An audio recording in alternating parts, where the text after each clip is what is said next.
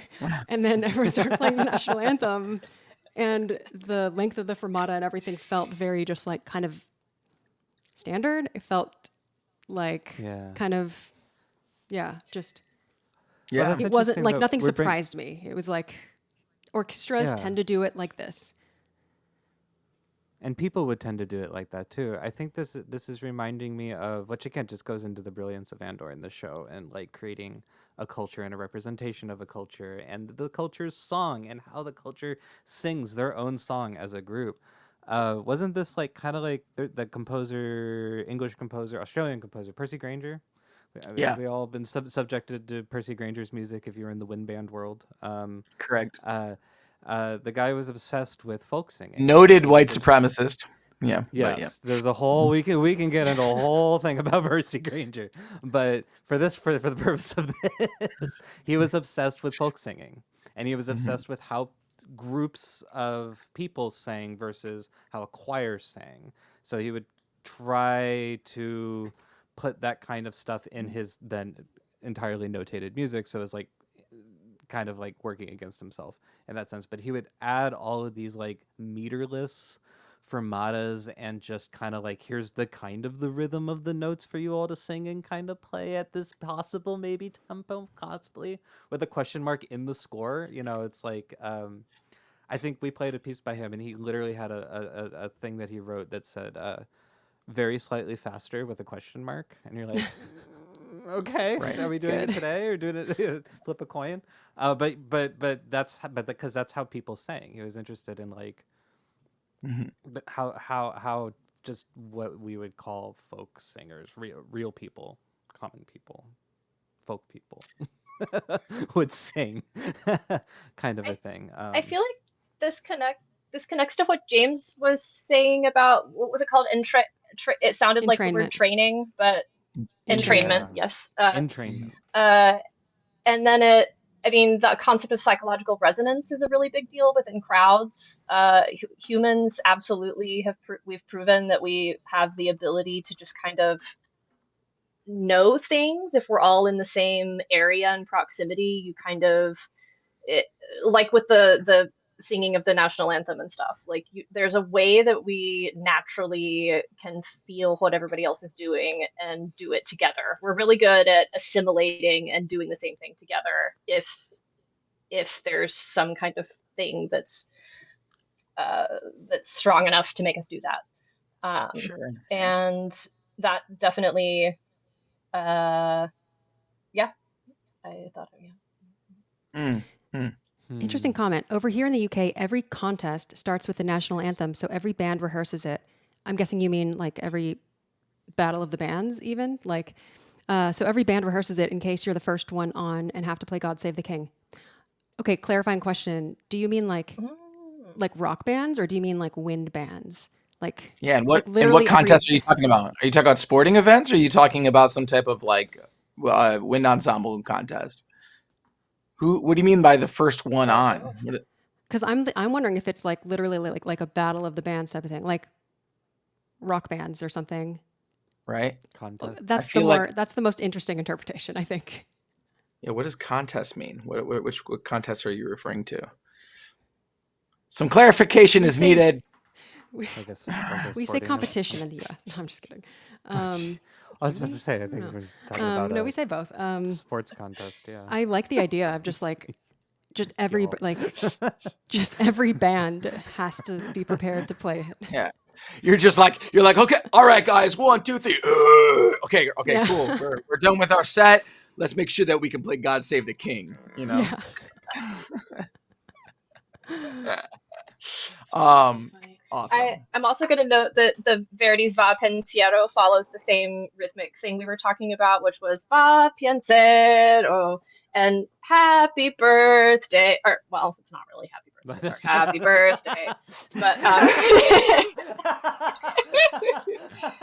Yeah, that's I mean, how it I works sing. in any context.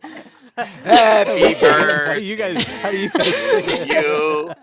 Happy Right? birthday to I usually get a you. lot of joy out of singing the wrong notes to happy birthday at birthday parties. That makes me really happy. Um, but I think that's a Happy big birthday. part of the every they all seem to have this kind of pickup to a downbeat thing Mhm. going on regularly. And then the fermatas can happen at the end of each phrase because every other thing starts with bra bra bra. And that I think that's key to the whole Mhm. singability of the national anthem thing Yeah. is coming to the downbeat. And you don't Ab- even really need a conductor for that, but you do need to have awareness.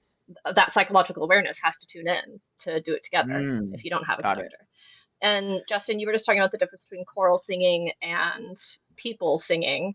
And the difference there is that with choral singing, there's a clear hierarchy, and every Mhm. chorister is trained to have their eyes trained on the conductor, and the conductor decides how that works. And it can be prepared or not, but they know how to interpret it because they're working together constantly. But with a crowd, there might not be a conductor, or maybe there is. Maybe you, I mean, if you've ever been to a big rally, you know that if you're at the back of the crowd, you can't see whoever's performing at the front. You can only sense whatever the people in front of you have seen. So, and nonetheless, people at rallies sing songs in time together. Mhm. And yeah, so there is something about, I mean, at least downbeats are a pretty big deal. I don't know. I think that's a thing. Like, Yeah. I don't know. Happy birthday to you. Happy birthday to you. I think another thing that is really common is dotted rhythms, like da da Yeah. da da da. Da. Yeah, looking at the national anthems I was going through, there were a lot of but butas, like a Yeah. lot of but buta, actually. Yeah, it's Funny enough. it's I'd say that like swing is a phenomenon that I think stands out in most folk traditions of the world, wherein this idea of quantization or like really strict, straight Hmm. rhythms that are equally divisible, like rhythms that are very easily divisible by the beat is pretty uncommon. Most music traditions are played in some type of swing. Um, in some type of approximation of even division. Um, and I was just talking to a friend last night. He was telling me about his time in Vienna, and he was talking about he went to a concert of all Viennese waltzes, and he was telling me that a lot of this music, when played in Vienna, is played with this like really interesting swing that you Mm-hmm. don't hear in many other places. Yep. So it's I've played like it in instead of orchestra for like a Viennese ball where the oh, there you entire go. night was just like waltzes and stuff. Dun, So good. yeah, Like it's instead of like like dun two three. Yeah, yeah, that's what he was singing it.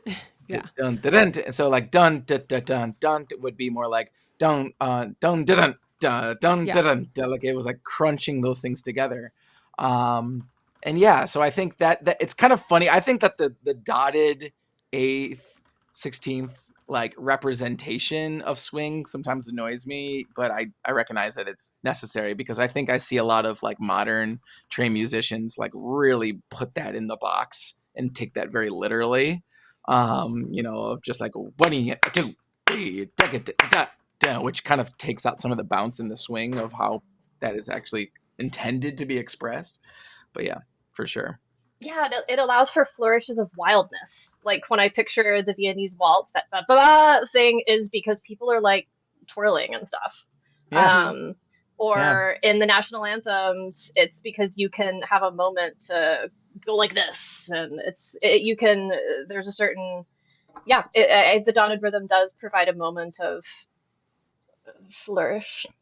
And also provides like I don't know, like if you're setting poetry to music, it allows for like syllabic stress to be more natural. yeah. I mean, even Hmm. syllabic right there has like a dotted quality to that word, syllabic stress. Um, Mm, yeah. Da da da It da. would be much harder One, if it two, was syllabic syllabic stress. stress. One, you get a two, you get a syllabic Syllabic. stress. Yeah. I see it. Yeah. Okay. How do you see it? Well, Oh, I don't know. Now I can't judge Slav. that word anymore because it's said too Slav. many times. Syllabic. Also, chrysanthi tan. Yep. Chrysanthi Tan. Christina Ward. Right. So Yeah. I'm wondering. So the Gorman Justin. national anthem. Well, first of all, the dance music, the first dance music that we hear on Chandrilla with the instruments that the diegetic instruments, that didn't have the like Viennese waltz, swing to it. It didn't have. It was very like staid. Mhm. And then this national anthem, the Gorman national anthem, it doesn't start on a pickup note, but it does have the dotted thing. I'm really curious if whether or not an anthem or a song has pickup notes. I wonder if there's a correlation with like whether the lyrics start on like a noun versus a different part of speech. Oh, well, that would be deeply related to the language because in English we have a lot of the Hmm. blah, or like le bleu or la bleu. There's a lot of like small words, but a Like lot of articles. languages don't really have so much that structure in syntax. So you would just have the subject immediately, and Hmm. then the other words would follow. Off the top of your Language head, do is you know very what important French here. tends to be, Christina? I would say, I guess with French, I would say that some of their pickup words are so small and short that they're frequently elided into the word itself. So instead of saying the cat, it would be like cat, Mm-hmm. so that Mm. cat is really the word. It's not the cat, it's the cat, Mm-hmm. cat. So that's how I would say with French. So it's like less of a pickup note and more of a grace note or something. Ooh, yeah, maybe so. And so maybe in it'd be really nice if we had what I keep finding on the internet is translations of gore, but I'm not finding transcriptions of gore. I would love Yeah. to see the transcription of the gore along with the notes so that we could kind of say like ba ba ba ba ba, you know. Mm, yeah, I don't Yeah. know, but I like the point that you point out that there's not really Grace. Sorry, I'm looking. I like to take pictures of your when you put up a uh, anything on the podcast. I take a picture. A transcription? So I can just text that to yeah, so I just have like a picture of us doing. with the Yeah, this is transcription. kind of irrelevant. This is a That's picture funny. of the band badge and your transcription that you put up. Um, but yeah, indeed, like there are no pickup notes, and it's very square, Hmm. I guess. More square than a lot of other things tend to be. And yeah, that must be reflected in the language. Also, though, I don't think their language sounds fully. It sounds French, but it also sounds a little bit s- like the Cyrillic languages, a little bit what I would either call Eastern European or Western Asian. Hmm. I hear that influence as well in the Gore language, but I don't know. I would I would warrant to say that that's what they did was they did like mainly French, but then they added some kind of Cyrillicish sounds. And sorry, I don't Mm. know the word for the sonic concept of Cyrillic. I only know the. It could I also wish be I knew that how to say. it's like more inspired by, I don't know, Dutch or something, but said in a French Mhm. accent, which can make a huge difference because like when I interviewed the singer for Chicken in the Pot, um, like Chicken in the Pot sounds kind of French sometimes, but it is in Huttese. And so I was asking her like what was up with that, and she was instructed to like try singing it with kind of a French lounge type of vibe. But Huttese does not usually sound like French. Not usually. Slavic. Thank you. Slavic is the word for. Yeah, let's do some comments. There's been a lot of good ones. Yeah, there's some good comments here. Tony Gilroy plays guitar and was in a band. At one point, he wanted his main career to be a musician, and he wrote the Gorman National Anthem. It is credited to Nicholas Bertel and him, but the thing is, he has been very much part of Bertel's creating the sound world. So I bet he chimed in. They probably did it together. Alfie confirms it's wind bands or brass band contests. You have do we have contests like that? I mean, we do, but Yes. Brass band Yes, contest, yeah. It's this thing called a drum corps, and it's I mean, it's incredibly intense, and it's like I have to say it's like it's a whole thing. It's a whole It's just like a thing. sports competition. It's Hmm. like the I love same drum corps. structure and experience of sports competition, but for musical groups. I tend to associate that Yeah. with marching bands. Right. Like drum- It's like a Drum corps? professional marching band. Yeah. Drum corps Choirs is Yeah, I mean, like, it is a marching band. Okay. but British brass bands, if that's But what it we're talking is about, is it is different. only it is a drum corps historically is only brass and drums. Oh, okay. I Right. didn't know that. Yeah. Okay. And British brass bands are different. It's not exactly drum corps, but it's the same instrumentation. Yeah, drum corps is just a part of the bigger picture. It's Mhm. not the, Well, I would say if you wanted to probably see the biggest attended, probably one of the largest attended competitive like music full band like band competitions with like wind and drum bands in the United States, it would be DCI for sure. Like What does that stand almost for? Drum Corps International. It's I so see. much fun. I love Yeah, that and I stuff. would say like it's like the Super Bowl. It's like It's epic. I don't know if there is another similarly extravagant like like with under the classical umbrella, you might even call it, maybe not really, but like instrumental music competition in that way. Yeah. They In the United used to States. book out movie theaters to stream Yeah. the finals. I don't know if they still do that, but Yeah. they would actually Wow. book out movie theaters to stream the finals for people that wanted to watch live. It's Oh a my huge God. thing. Yeah. Mm-hmm. Okay, Ender says, I would also point out that in the episode, the entrainment is actually pretty scattershot, i.e., there's a lot of variation of what rhythms and what timings each person is following. And that's true. And also, like in big groups, I think the people closest to you kind of like there are different like Yeah, you're you not resonate with the you're ones not closer to you. you're not matching the person like on the other side of the crowd. It's more the people around you. Right. But I also think the episode was trying to emphasize different individual voices. So I am actually curious how much onset sound like for the singing was used. And there's probably a handful of them that were just singing Watermelon, Watermelon, like I did when I was in high I school used to do choir. that too. Yeah, I And I'd be did that too. like, I was like, Watermelon, watermelon, watermelon. yeah. That's not permitted at my high school. Oh, it sure wasn't. Doesn't mean I didn't do it. I like Chuck's comment too. The struggle to sing in kind of just unison is itself unifying. An anthem that imposes hurdles may strengthen that very unity. That's cool. I think Yeah. that's a really interesting point about democracy and what that is Yeah. and why it's hard. That to sounds make like happen. capitalistic And- propaganda in my book, Chuck, if you ask me. But whatever. But it's a good point. Like if you want people to work, the harder people work together, the more unified they'll probably be. I don't know. Yeah. I think that's interesting.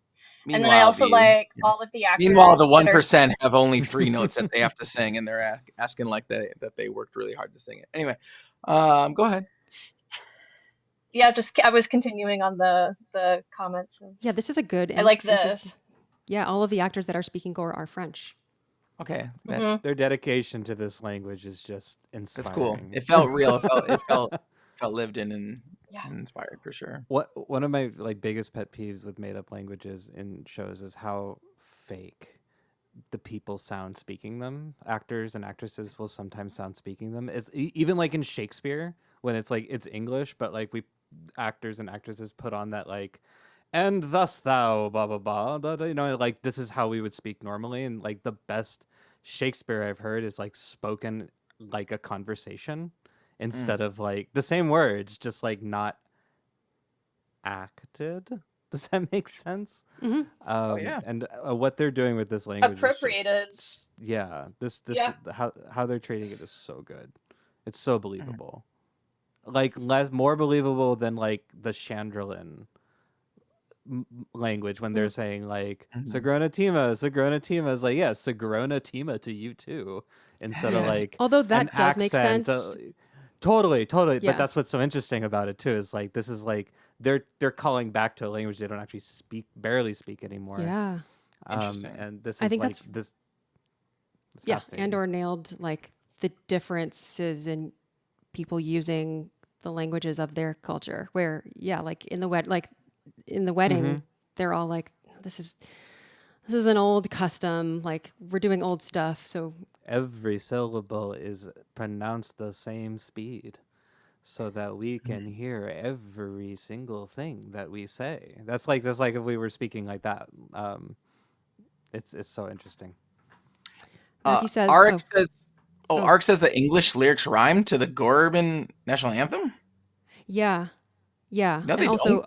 all the actors are French except for the ones who are German. So maybe they're French and German. But the lyrics don't rhyme in English. Wait. Bring up the English lyrics. They don't rhyme. What are you talking about? Okay. All right. For, Let's for see. the anthem. For the anthem, right? For "We Are the Not Gore," right? Oh, this is not the one. that's the Oops. libretto. Yeah. We are the. That's the Let's look it up. we are Do we the have Lord. have we It's seen on. it? Yeah, it's on Wikipedia already. Oh yeah, nice. Okay. It might rhyme. Oh, I see. You're rhyming within each line. I understand. Yes, they do. They do, huh? They raise your eyes and homeless skies. I was looking at them and not linking. I was linking skies to there, not skies to eyes. So yes, they do Yeah, nice rhyme little couplet. within the line. Yeah, Yeah. they have a An couplet in every internal line. line. But that's kind of interesting. So do we think that this is an let's think about this in universe. Is this like the girl from Ipanema's English translation, which is not a literal translation, but it's like it's an English translation that rhymes in English, but it's definitely not a literal Mm, translation of the words. It captures the spirit and in many ways tells a different story, right? So I Yeah. wonder if this is actually this maybe yeah. might not be a literal translation of this. This might be just this is how you can sing it in basic and have it still rhyme, right? Which is what often happens with um, translations of popular songs that people want to speak in Right. English or Right. another language, but they have to create rhymes by changing the literal translation of the words, right? Yeah. And that would make Mhm. sense too, because on Gorman they obviously they speak both basic and Gorman and Gore, and in the Yep. chant when they're chanting together, they're actually chanting in English and basic. So Yes. from my understanding, so that the galaxy as a whole could understand them. Instead of like, what are they chanting in Gore? It's like, no, we are chanting the galactic basic language, but then they start Mhm. singing in Gore, kind of Hmm. a thing. I thought that was really, I really, Well, really really liked that. fascinating. how do who has confirmed that this is a literal translation anywhere other than it being in the Oh, I subtitles? mean, No one.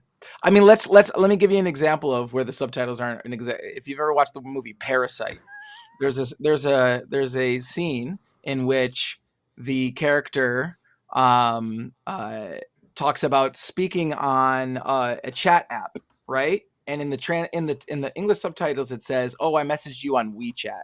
That is not the app that they say actually literally in the speech. They say Kakao Talk, okay, which is or Kakao Talk, which is the Korean uh, uh, equivalent of WeChat, and used much more prevalently around in Korea and outside of Korea by people from the Korean diaspora, right? So like, so that's a perfect example of the of the what do you call it? The closed captions not being a literal translation. So I've got the head canon. This is not a literal translation. This is just an English version of the song that has been reworked to rhyme in English or in basic, I should say. Okay, more comments. The actor who plays Ryland is famously German, and then but he is fluent in French and lives in Paris. Okay, so we've settled that. Matthew says there was going to be an Andor script book, but Tony Gilroy canceled. Oh, okay, yeah, there's going to be a behind the scenes Andor art book. I wonder if the book will break down the Gorman language. But then There was going to be an Andor script book, but Tony Gilroy canceled the book because he didn't want the scripts being fed into AI. A script book might have included more info about the Gorman language. Oof, Yeah. that's depressing. And then in this case, it's less Girl from Ipanema and more The One Ring poem, which is Yeah. a J.R.R. Tolkien thing. It is. Well, yeah. I mean, I think, like I said, I think it's. I don't think So it's I been hear. confirmed either way. So I hear. You're right, Sandy. Where the language was specifically created to make the rhyme work in both languages. Spider talk has happened, and now it's over. Spiders. I think like we've spent a lot of time Spiders on this. make our things. We spent a lot of time on this anthem, and I think it was really satisfying to hear it after noticing the seeds of it in like several episodes prior.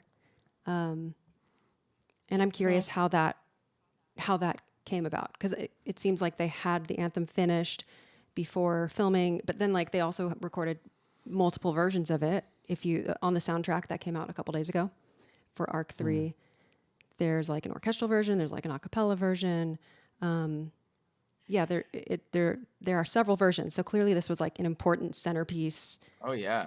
piece of music for the season. And so I'm just curious, like, what the talks were like if Yeah. the music editor seeded, ideas for previous episodes, or how they used it, or if Tony Why don't they have Gilroy knew. Why don't they have a what do you call it? Nyamos remix of "We Are the Gore"? That's what we need. Yeah.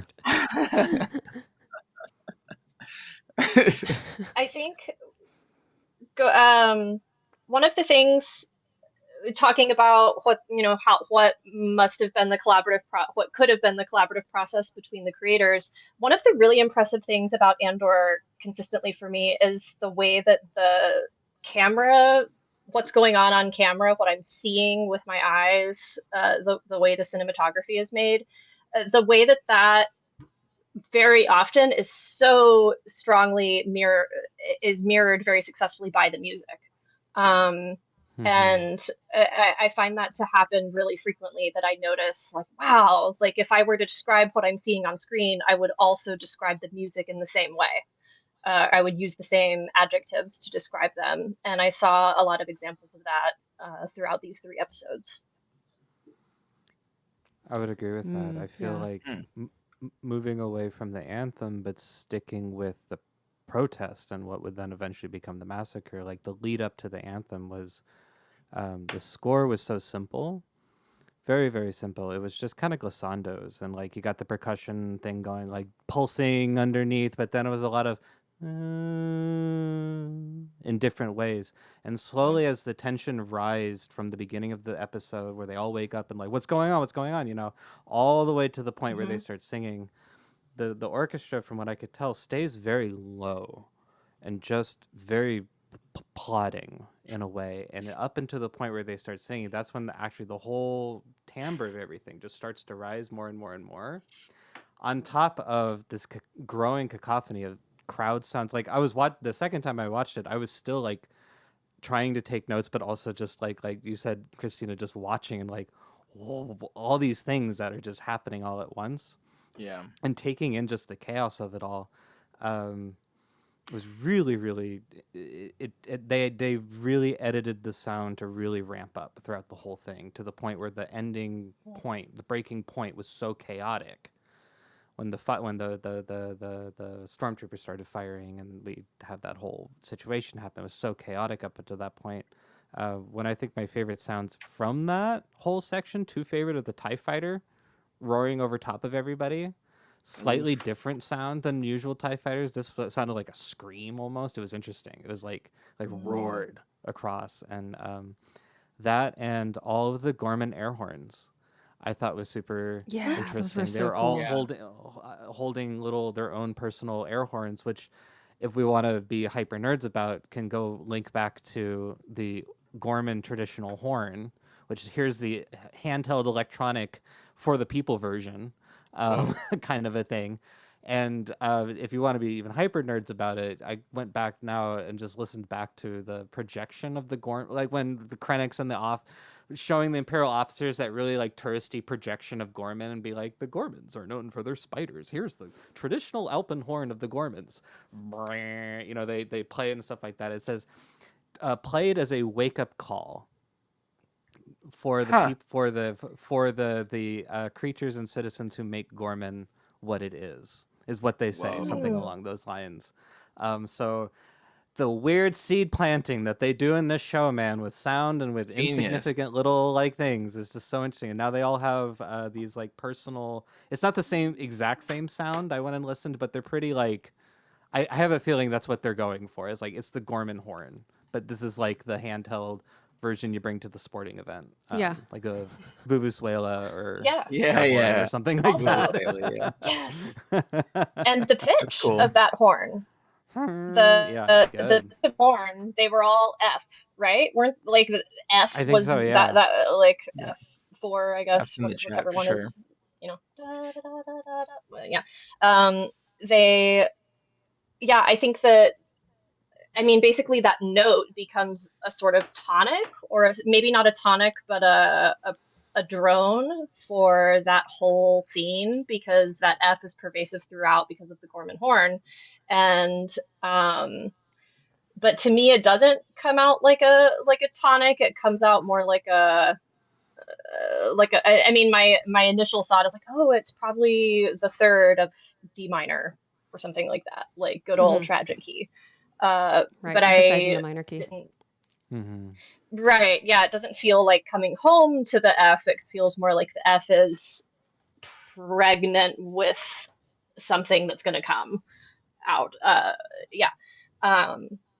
Yeah, I thought that was important. Did you guys notice anything about what key you were in or something like that related to the Gorman horns? It felt just very Or that chromatic section. and creepy, Mhm. and like tension building versus like a tonic dissonance kind of a thing. Mm. Yeah, the chromaticism was really important through this episode, and I feel like through maybe all of the like main Andor themes. Mhm. There's a lot of creeping, like yeah, yeah, like Especially in the that next that episode kind of like too. Yeah. it's really important. Yeah, I think something about like the horns and the pedal point, I guess maybe is what we're referring to, of there being a solid pitch throughout, anchored us, anchors the sound in something constant, and kind of underlines that whole scene as being like one unit. I'm trying, like, okay, so I'm going to tell this story secondhand, third hand, I don't know. Andor was telling me about some Mission Impossible movie where the ending, it tested like poorly because people were like, this ending is too long or something like that. And Tom Cruise apparently watched it and was like, oh no, the problem is that there's too many different pieces of music that make it sound like it keeps ending. What we need is like music that makes it feel like this is all one thing. And I think music has like the score considers interesting. that type of thing. Like if you consider like even in action cues where it's like it might be all around one key center for one part of the action, and then maybe there's like a pause, and this happens in episode 9, like in the next Andor episode, not Rise of Skywalker. There's like a pause maybe, and then it might ramp up again, but like in a different, like up a step or something. Like I think of the units that like basically buckets that the music provides for different action, kind of, so it presents like this is all one unit. And I think in the Gorman massacre, it being like one long stretch, underpinned by like this kind of pedal point, whether it's like the pedal of actually a musical pedal point or like also sound effects and whatever. Yeah, and made you it all also feel really emotionally real-time. like you relax and resolve as music ends, right? Like And going through that process multiple times feels longer, no matter if it takes the same amount of time to go through one piece, right? It reminds me of that story of that airport where they're like, everybody was complaining about how long it took for their luggage to come out at the luggage claim. So what they did, instead of like figuring out how to speed up their process, they just decided to send the luggage to further away luggage claims racks so that people would have to walk longer. And then even though it took the same amount of time, people didn't realize that it took any longer because they were distracted by the fact that they had to walk to luggage claim, and by the time there, it came out with less time, right? If you've relaxed and you feel like you've reached your destination, the idea of starting up on another destination feels daunting. But if you're just still being suspended by a musical journey, it feels less that way. That's interesting. Yeah, suspended. That's a good word. Yeah. That's cool. That's really cool. Yeah. Do you guys have stuff? I mean, prepared? yeah, I guess we have like episodes to talk about. I got a thing from this episode. You want to hear it? Yeah, please. Okay. Tell me where this happens. Do you mean like? Sorry, it's from episode 8. Do you mean like? This is in this. You mean episode 8 or just the arc in general? Yeah. Episode 8, the one we've been 8. talking about for the last hour. Here we go. Ready?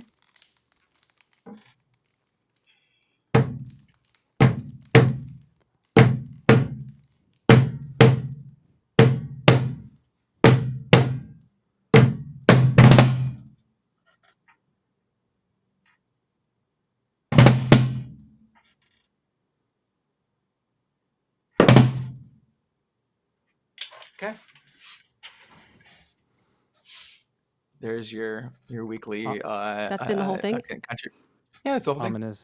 Ominous introduction number 3. No, I have an idea. Spot. Is it? Can I guess? Is it when they're gonna send the young battalion out into the crowd? And he's like, "Oh, they're green me. They're still young." And he's like, "I don't care. Send them." Yeah, it's a good guess. He's like, that's why we picked them, because they'll make good martyrs. No, that's a good guess. That was my guess too, actually. Is it on an instrument similar to what you played? Yeah, it's on big toms, big old cinematic toms. Does anyone in the chat have a guess? And I should say that there are punctuations at the end that revolve around specific shots. So it ends right here. And then there's a thing that happens. You see something else, and then that punctuates with this. And then finally you get one other shot that punctuates this. Like that.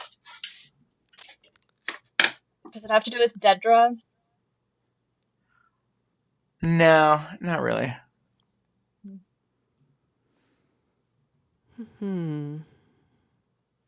Actually, sorry. It eventually does have to do with Dedra, but not really. So yes, the short answer is yes, but like not. It's hard for me to say why the answer to that question is a little bit complicated without giving it away. Is it a K2 the KX droids? It's not. Okay. Going purely off of contextual clues and what James just said, is this the death of Cyril? Close. Oof. Very close. It is Cyril related. Oh, is it when Andor Cyril brawl? Close. Damn. Very close. Yeah. In fact, I almost couldn't be closer. Is it? We're just going back. Is it everyone heading to the plaza? Says Didra Chuck. Talking. It's so Nudles is the closest. Was it the battle between Cyril and Andor? It's the answer to that question is actually no, but it's almost yes. Why don't you just tell us the answer? All right, sure. Tell us where it is. Yeah, so it's at 3250 or so. Okay. And this is leading up to when Cyril sees Andor for the first time. So that first punctuation is him being like, whoa, it's Andor, right? So it's like, boom, boom, whoa, it's Andor, right? And then it looks over at Andor. And then when it comes back to Cyril's face, it's, right?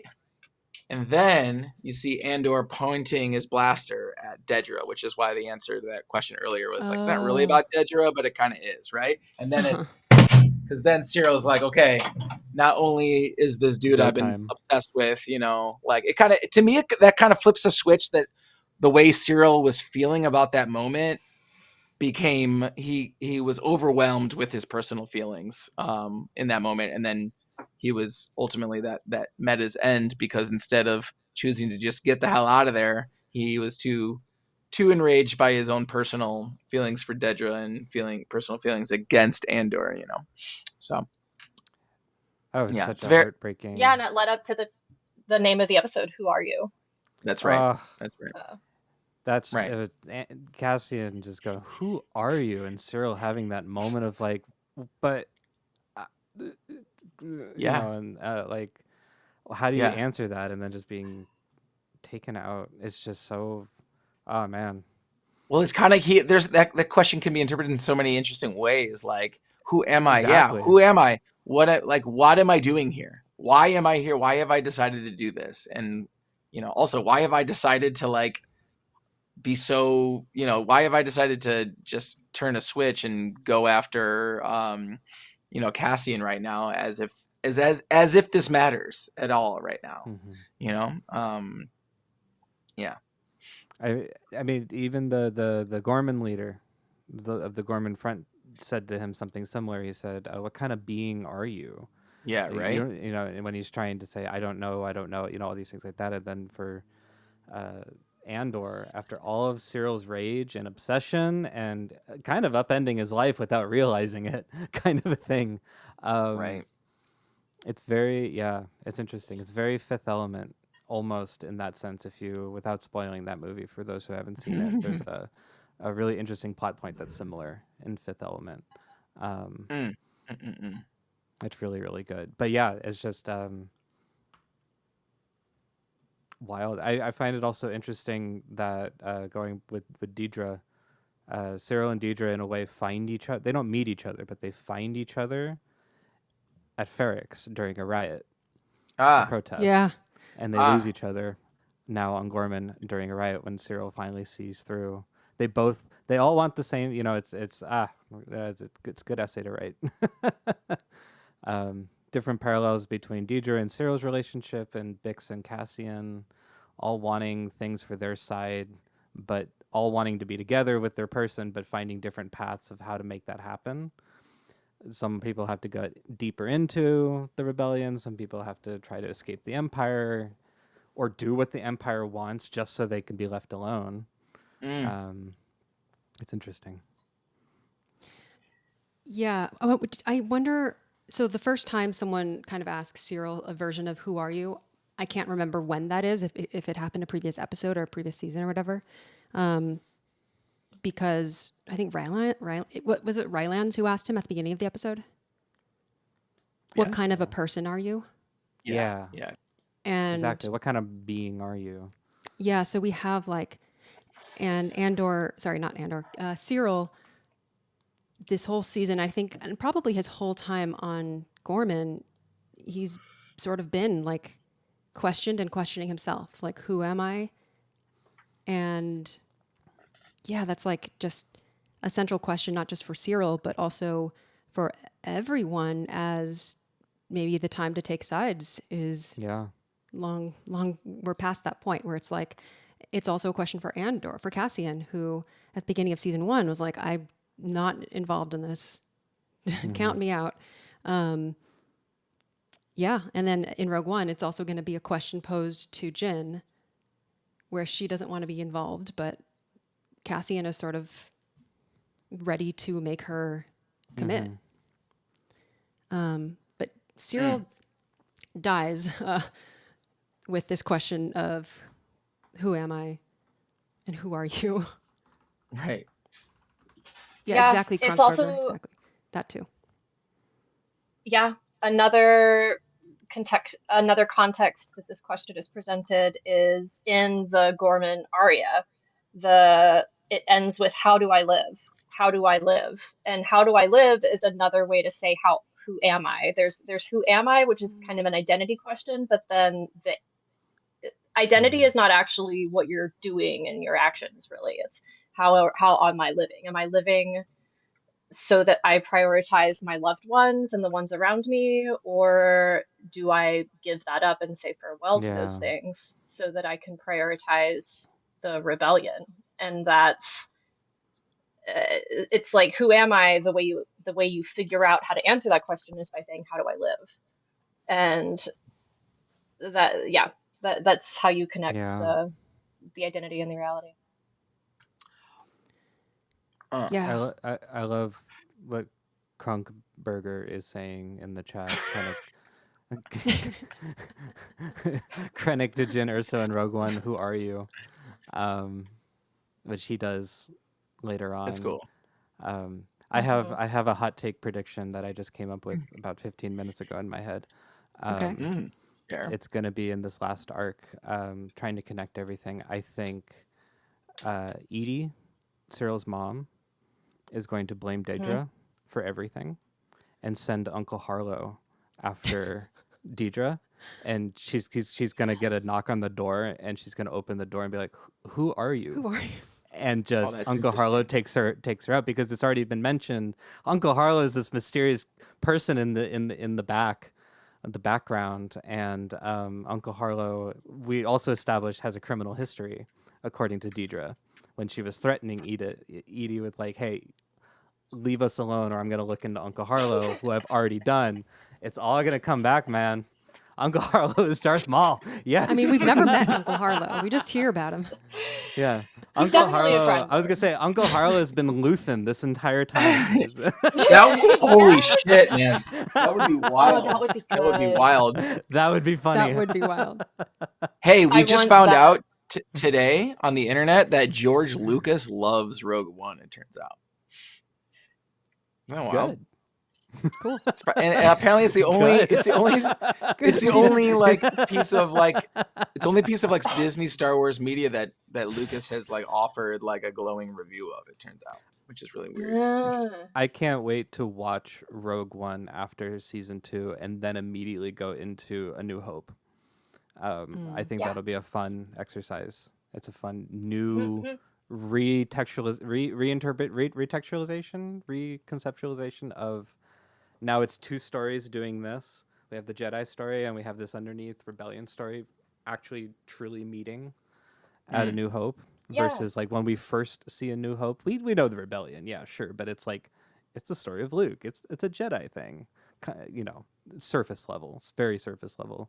Right, Don't fight right. me on that. Don't fight me on that. but Yeah, yeah, in the Star Wars universe, it's really easy to be in a moment, but it's really hard to zoom out and see how all the moments connect to each other. And hmm so it's very nice to have this connective thread being woven so that we can zoom out yeah. and see. Oh wait, Lucas also apparently likes the Obi-Wan series a lot. Oh, I didn't know Nice. that. I didn't know that. Okay. Um, James, I feel like your Darth Maul is almost just as bad as me and Christina's Thrawn. Yeah, it is. Yeah. I'm reminded of a pup named Scooby Doo, which was a cartoon Aw. back in the 2000s. And it was like all the cast of Scooby Doo being younger. They're all like kids or whatever. And there was this one character that was literally named Red Herring, and it had and had red hair. He was like this redhead guy. And at the end of every episode, Fred would be like, I know who it was, and he would literally always it would be a punchline at the end of every episode. They'd be like, "It was Red Herring," and it was literally like, they'd like pan over to him, he'd be like, "No, it was like," and he would just be a red herring at every episode. So Darth Maul is my red herring, literally my red horned Literally, you're herring. red. He's my red horned herring. Yes. So Red versus blue here. Look at that. Red You herring do versus the Hmm. blue meanie. you do have one vote though, James. Uncle Harlow being Darth Maul is your best version of this prediction yet. Yeah. And for those who I aren't like that. familiar with our That's cute. streams, like pretty much every show we watch, James has some weird Darth Maul predictions that never It will come through. happen someday. But he just keeps Someday, doing it James. anyway in hopes that one day. One day I'm gonna be right. One And then day I'm we're gonna going try to Disneyland. I'm gonna try to get all the other versions of those predictions wiped from the internet, so it'll only be the one that I was right about. So. Good. Matthew says, I would love that story point with the uncle. Probably not the Darth Maul version, but probably the other one. Yeah, go ahead, Christina. Totally. I guess I'm going for a full subject change. Yeah. But Go for it. to a musical thing.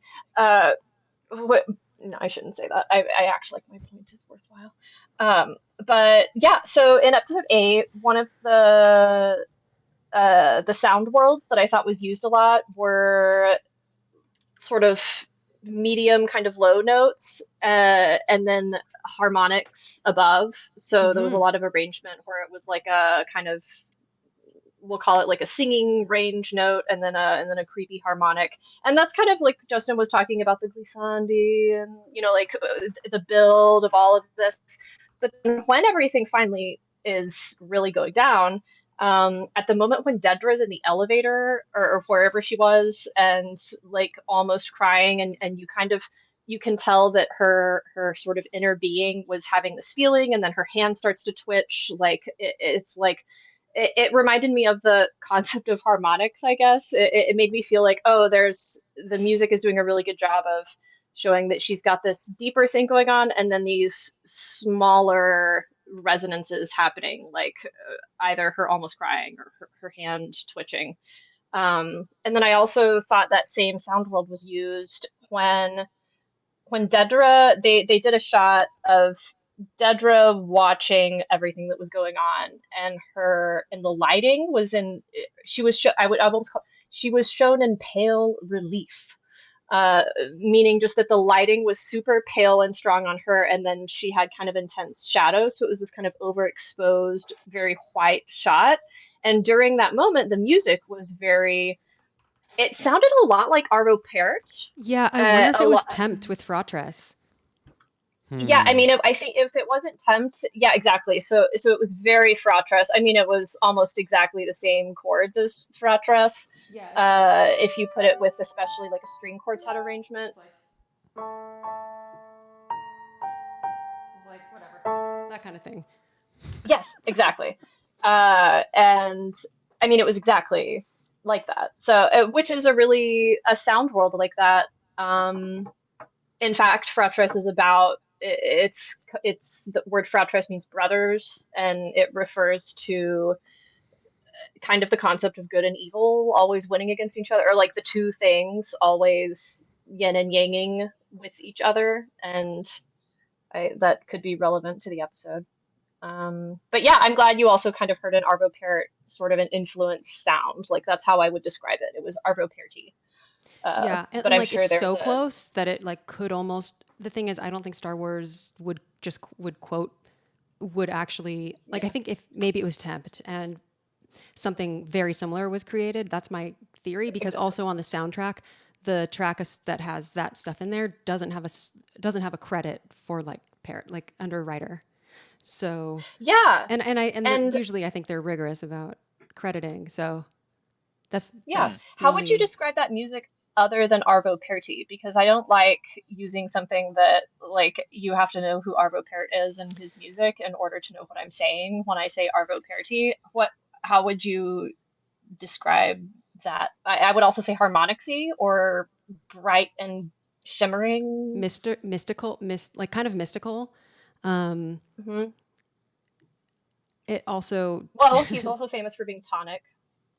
Like, yes, yeah, I don't know. Sorry. I very asked you a question and then I tried to answer meditative. it myself. I think like meditative. I think it also reminded me of Fantasia on a Theme by Thomas Tallis, where there's like the two orchestras, and there's one of the orchestras that's trying to do like a very ethereal organ type of sound, and it has harmonies very similar, kind of chord progressions similar to this. But Arvo Pärt was known for his like tintinnabuli style, which was Right. inspired by like chant music, and he has a lot of arpeggios like the tonic triad, and lots of just like moving now that I steps. Like, think and if you about listen to it. Fratres, which I put a link in the chat, it's very like it's like Wait, what is yes, it again? exactly. Like, Do you just want me to? It's like okay, gotcha. That one song. okay, no, it's not like that. It's like the triads are like moving up stepwise. Or have you ever heard this piece? Okay, yes, John Finklia, who is the music editor on Andor. Hello, Oh, cool. Hey. and John. Rogue One. So, yeah, Welcome. did you tempt this with Welcome. Arvo Parrot? Tintinnabulation. Yeah. It's a lot like Arvo Parrot's variations on a theme of Benjamin Britten, which is Yeah. just a descending scale over and over, getting bigger and bigger and bigger until at the end you kind of feel like you're crying, which now that I think about it is how the whole, how the episode went. And it is just a descending scale, basically. Yeah, I feel like James Horner's. probably the only parrot piece that's more famous than this would be the Spiegel and Spiegel and Spiegel. Spiegel. Spiegel And I feel like that's I love probably saying temped that. in so many different films, and it's evocative for sure. It's like that It is. Barbara's Adagio for strings, but yeah, it's cool to have this parrot part. This part. Parrot part. It's also spelled part, but with Yeah, I know. Yeah, exactly. dots on the A. Chuck says James Horner's 1992 Sneakers score also has a cue like Arvo Parrot's Fratres. Really cool that John played a part in bringing this score to life. You're full of them. You're full of them today. Actually, I just realized it's what our favorite guy. When I have names that I want, I can never think of them. Luthen. Luthen says, "When Gorman burns, it will burn brightly," and this was very bright. There's a lot of, We did not temp with Parrot, but we talked about this approach for the score. Cool. Yeah. Fun. It shines That's through. cool. And just coincidentally, it is in the same key. So I think that's probably what Can't get sets past off. us. that's why our brains are immediately Yeah. connecting it, because Yeah. we're saying it's like, There's- yeah. Oh, we're such This was nerds. also there. I don't know if this is going too far off topic too, and maybe I'm too opera obsessed lately, but this immediately made me think of the opera that I just saw at LA Opera a couple weeks ago that's still going on. And so since it's a plug for a show that you could see on the Thursday or Sunday, it's called A Night Amar, and it's about the same thing. It's about a government genociding its people. It's it's awful. It feels similarly awful in a build up kind of a way. But A Night Amar means fountain of tears in some language. But the music is really similar to Andor. It's A Night Amar, A Night Amar, very minor chord plus chromatic step, and they create this a similar Well, that kind sounds of like a Arvo major Pärt seventh sounding. chord, right? Oh, yeah, I actually made a point to. Yeah, I'll send you a screenshot of. I had my friend who's in the opera send me a picture of her score yesterday, so Cool. that I could share this with y'all. But maybe I'll just send. I see. Yeah, this part too. And it does say. Yeah, I mean, or a minor flat 6 chord. Sure. Yeah, and the whole final movement of the opera is just this piecing together these things in a very shining kind of Arvo Pärt kind of a way, and creating this concept of a fountain of tears by the singers. And then there's actually a note in the score for the sound designer to put a lot of reverb on vocalists so that it sounds kind of far away and Found of Tearsy. Oh, The it's composer in is the Oswald score. Interesting. That's Golubov. cool. Hmm. Yeah, Well, I have to so I say thought there are that'd 3 be sharps, so it's yeah. probably it's probably A major 7 rather than Yeah, yeah. G Or sharp 6 minor 6. or like But who's yeah, keeping yeah, track? totally. Or like yeah, yeah, yeah, yeah. That's cool. You Um, guys want to hear so some more it was drums? used. Oh yeah, but wait. First, it was used a lot by Zimmer in the Thin Red Line. I haven't seen that movie Oh, actually. interesting. Um, Oh, I haven't seen that It's been a either. while. and then But I Connor do like says, Zimmer. speaking of potential temp tracks, the end of episode 9, which we haven't gotten to, Bix's message reminded me of Zimmer's time from Inception with the muted piano and descending strings, and like the chord loop, I guess. Mm-hmm. Also, I think Andor in general, like season 1 as well, I don't think it necessarily, like I would guess that it probably wasn't temped with Hans Zimmer. I think this is also like, I think Nicholas Bertel does this type of vibe a lot too. Like kind of good at taking a moment that we're stretching out for emotional weight and making it sound kind of like anthemic. And And giving yeah, tension. It's really, you can't just push pause during these scenes very easily. It takes a lot of willpower to stop because of the connective tissue. yeah, it's like the containers that we were talking about before. Like the cue is still going and it still makes you feel like you're in it. You can't get off the escalator yet. Also, yes, we were Exactly. asking earlier. We were asking about the crowd singing at Palma Square, whether on-set singing was used. I'm sure it was captured, but whether it was used, I don't know. But still, capturing on-set sound is That's cool. quite a.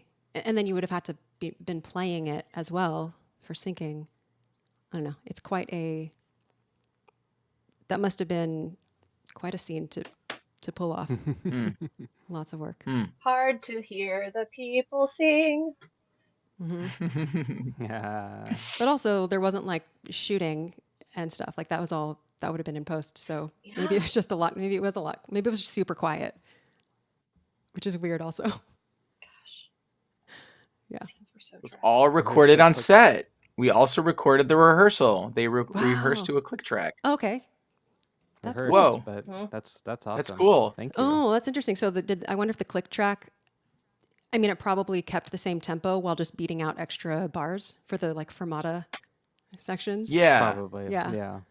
Well, yeah, That's because I think cool. it is. I listened to it back again, and I think that is like it still maintains like a measure of space that feels within beat to the previous section. That's so cool. So then I guess everyone would have had to memorize obviously the lyrics and practice rehearsal. That's awesome. That is really cool. Yeah, that's impressive. Christina, were you segueing to a different topic? I was noticing what Connor Power was saying earlier about the this vibe also did seem very similar to me of when Vix was sending her message, and that was just like similarly tragic moments. I was But in a I was surprised they weren't playing what has kind of been Bix's music during this scene, or at least hint at it a little bit. What do you think Bix's music is? The one that's I think labeled Bix in season 1. It's the one that's called Bix Colleen. The one that's in the soundtrack it sounds like bells or kind of gamelan-y, but in like the score, the show score, it's like a almost a Rhodes piano or like a soft piano. It's that ba-dum, ba-da-dum, ba-dum, Oh, ba-da-dum, yeah. ba-dum, ba-da-dum. Yeah, I was surprised they didn't at least add like a little bit of that. Yeah. It was kind of, I mean, it was cool that they obviously did Yeah. something much more heart-wrenching and like drawn out and I'm surprised they didn't put that in there, even just a little bit. Seemed like a score Yeah. cheap shot that they could have. Whoever is Kinda- naming these titles, I mean, this is last arc, but the Bix is back. It's very good.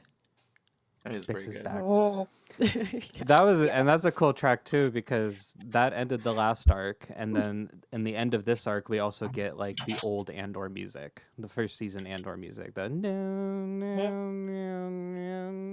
that whole thing, ended this arc and ended the last arc as well. And this arc, we actually heard what I call the Andor strings, the range strings, in the very first episode that we hear, the very first episode of Andor, the little like background, dong, da-da, da-da. It's like the chord that was like always in season 1. Did you say rain? Like I call it water the from rain. the It's sky? like because it's like the first thing we hear in the whole Like- series after the credits. You'd hear it, and you'd be like, "Oh, that was like the thing in all of season 1." I'm trying to I don't think of I what don't you know mean the by rain strings. I don't know the chords. Yeah, I don't know the chords. and like frequently, yeah, strings were the It was instrument of like choice. this very always. specific sound and chord, kind of like passing back and forth of like this texture between the two, like a couple string instruments. Oh, That was like everywhere in Andor. We heard that, I think, in the beginning of this 9th episode mm-hmm. for the first time in a while. Yeah, I know what you I mean. think that's an important point. The use of the Andor theme. Or sound. Yeah. All right. So Speaking tell of me which- where this happens. Okay. Okay. Ready? Drum example number 2. Yeah. And this is not exact, but I just thought it was cool. There's some interesting rhythmic things going on in this section, okay? Okay. Something like this, okay?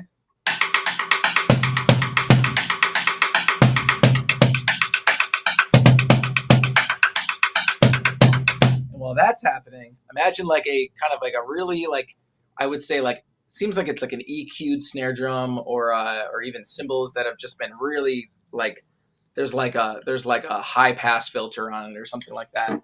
And there's this like, while that's going, go, go, go, there's something happening underneath it. Or on top of that's like this, like.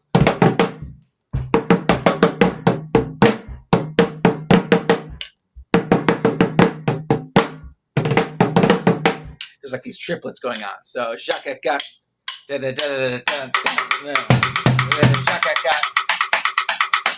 So it's like this really cool like polyrhythmic groove going on. What Who episode? knows where that? This is in the third of this week's episodes. Sorry, like episode 9, 8, 9. 9. Okay. Yeah, that would be episode 9. I'm gonna answer this like Jeopardy. What is all of the second half of episode 9? No. No. What is Fine, the in middle- the, the middle corridors section. of the Senate? Mm-mm. Is it like around like the 27 mark? I don't think so. No. I gotta go. You gotta go look. Well, I just know exactly where it is, and no. Okay. There are okay, wait. Can you Ooh, Is this leading up to? can the you play it speech? again and can you try to do it in the same Same Tempo. tempo. You played or- exactly Yeah, as they pretty did much it this in the tempo. show. Pretty much this tempo.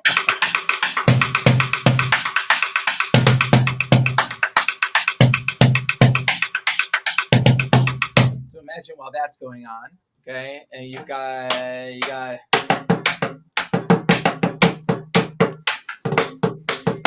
That's really more like a snare drum sound, so that sound can be misleading. The one I've got on my Sogo here, but it's really like.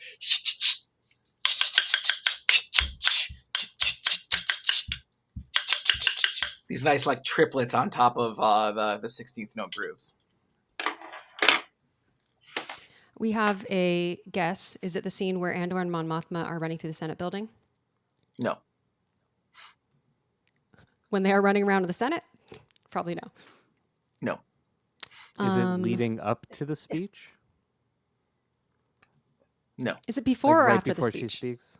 After the speech. Okay. Ah, okay. Okay, so it's after the ISB part. Ah, is it Right. when Okay. Andor's running to look for Bix? No. Gosh. I need to Does start paying attention Clea to drums more. in it? Is it 36, 32? Exactly, as Chuck says. I mean, I can drop in and see. I don't think so. It might also be there. I don't think so though. Let me see. 36, 32? No, that's like. No.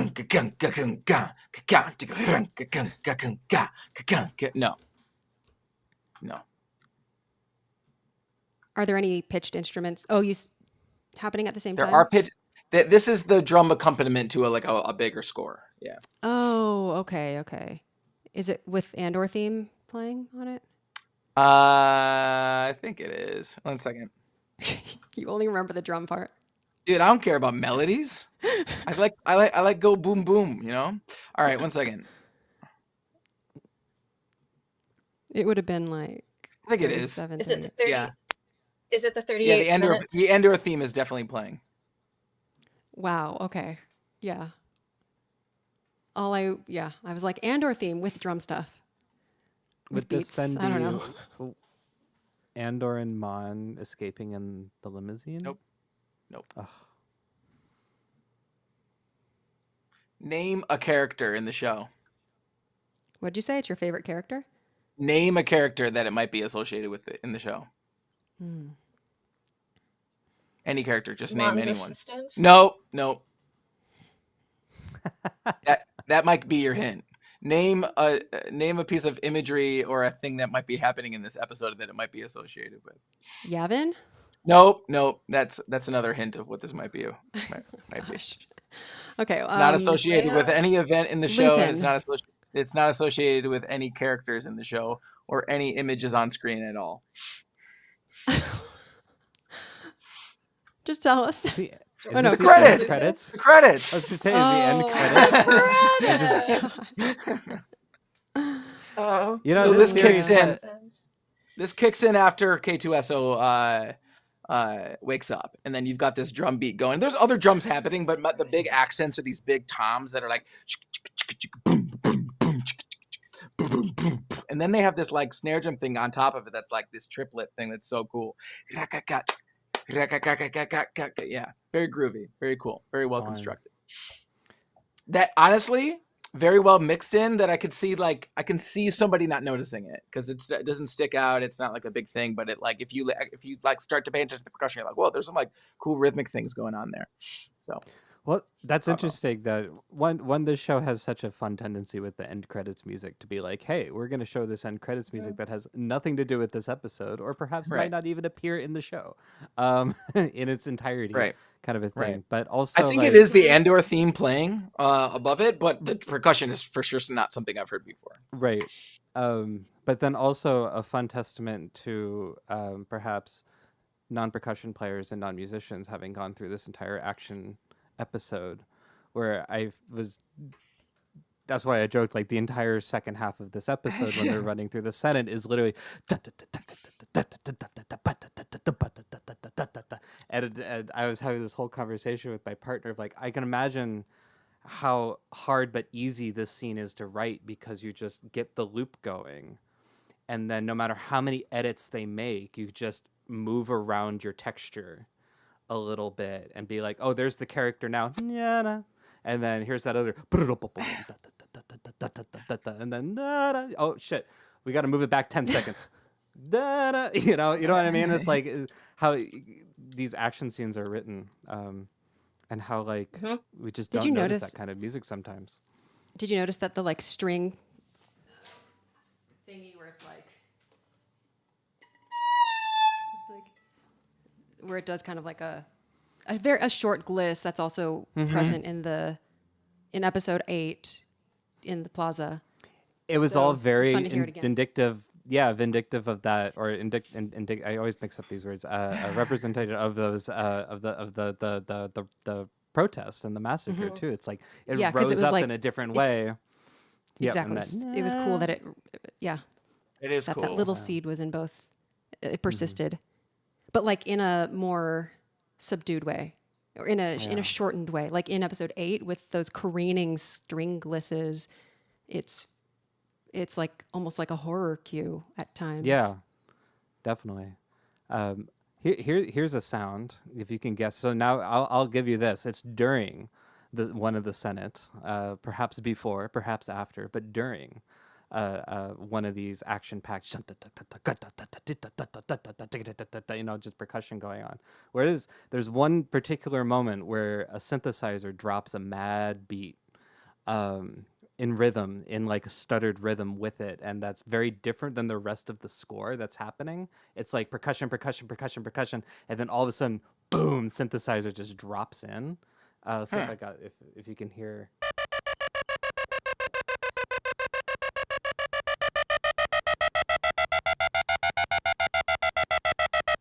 like in time, and then Whoa. they like there's like a line, and then all of a sudden, this just pops in. Yeah, where's that? Any guesses? It is during one of these chases. I will give you all that one. Yeah. Or one of these action-packed Senate Does it running around. Is it? relate to the words "I have friends everywhere"? No. Oh, I hear I it. I mean, see I it. hear it. perhaps as a I see it. character, yeah.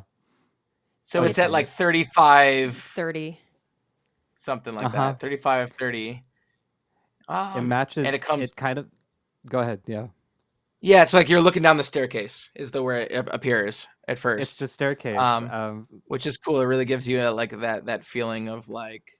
So it almost sounds like something it's got a Doppler effect to it, right? And it's Mhm. got like it's almost like you drop something down the staircase or something, you know. Exactly. Plus, there's an alarm going on in the background because they just the scene right before the sound happens is they say they just killed our agent. Mm. So this is Andor getting Cassian out. They just figured out that the agent was bad. The person who was trying to kill her instead. And so they say, "Oh, we just lost our agent." So an alarm goes off in the building, and this sound happens at the same time. So it's like both. It's not both diegetic music and score, but it's diegetic and score working together. Yeah, and I feel In a that weird way a way. lot with Yeah. I feel that a lot with the various alarms. Like I think Mm-hmm. I don't know if I said this last week where I feel so often an alarm is like doing a minor third. In not Yeah. just in Star Wars, like just across media is just I can't Yeah. help noticing. And then last arc there was that really weird alarm that we talked about, Christina. That really cool alarm. It was like a major triad. Yeah, Luthen's doorbell. Or it's like I don't know. It was like a weird arpeggio. It was like an arpeggio. And And Cyril's had a doorbell minor third almost. yeah, and with the Gorman national anthem, where it's like,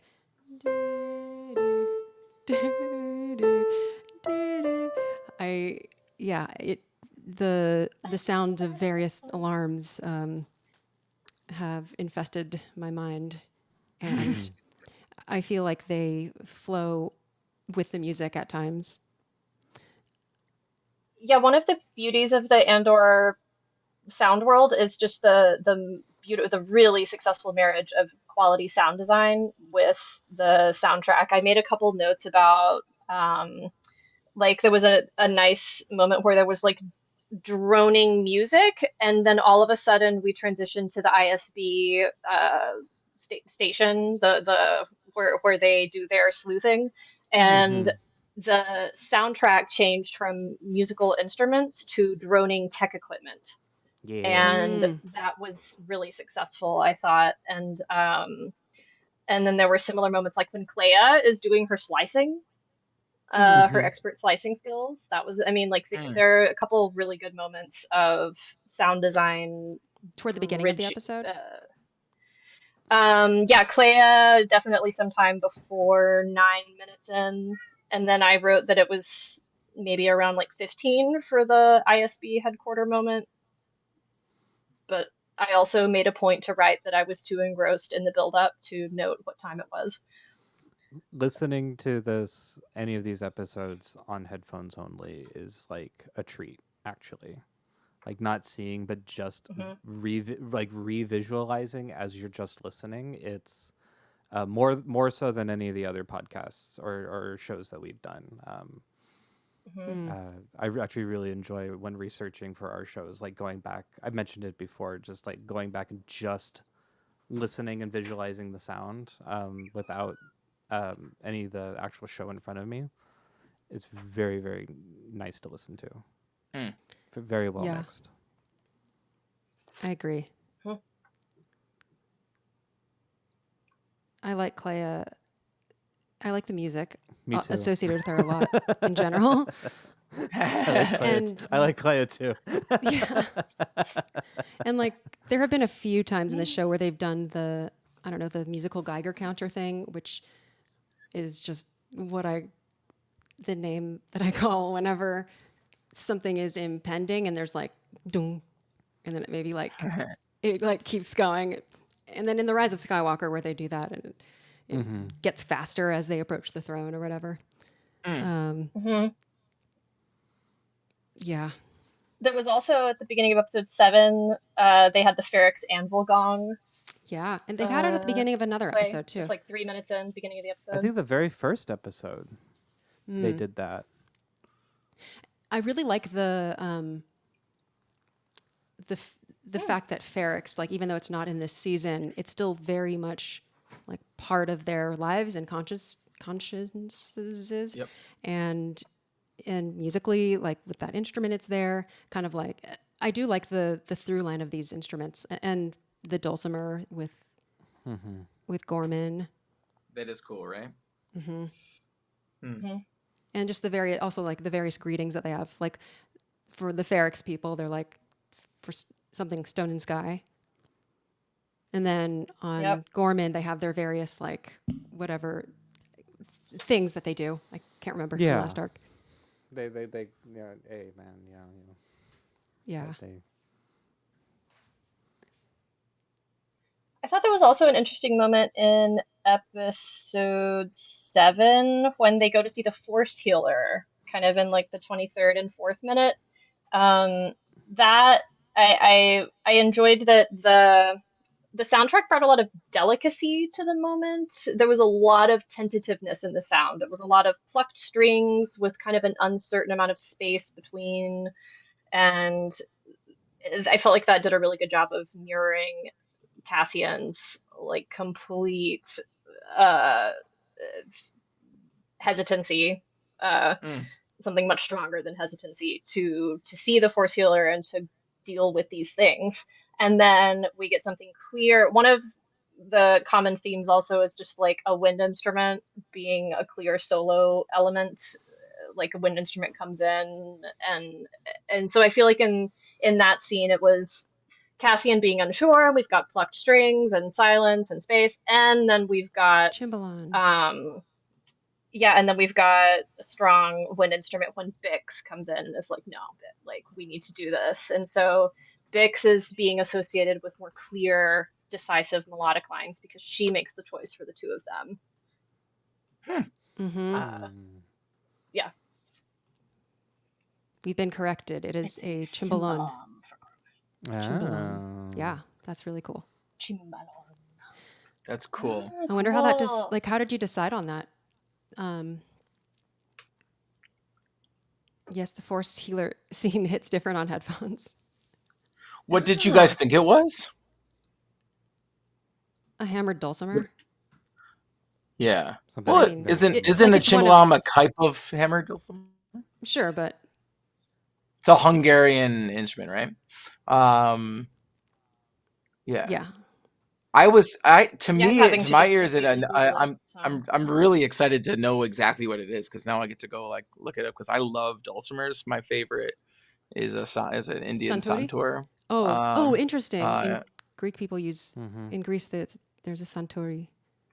Yeah, and there's an instrument called the Persian santur as well. So, so yeah, that's definitely a through line, instrument that's gone, and it's kind of similar, like how like different drums are called tabla actually around, both in the Middle East and then over into South Asia. But yeah, that's really cool that it's what do you call it? Cimbalom, right? Yeah.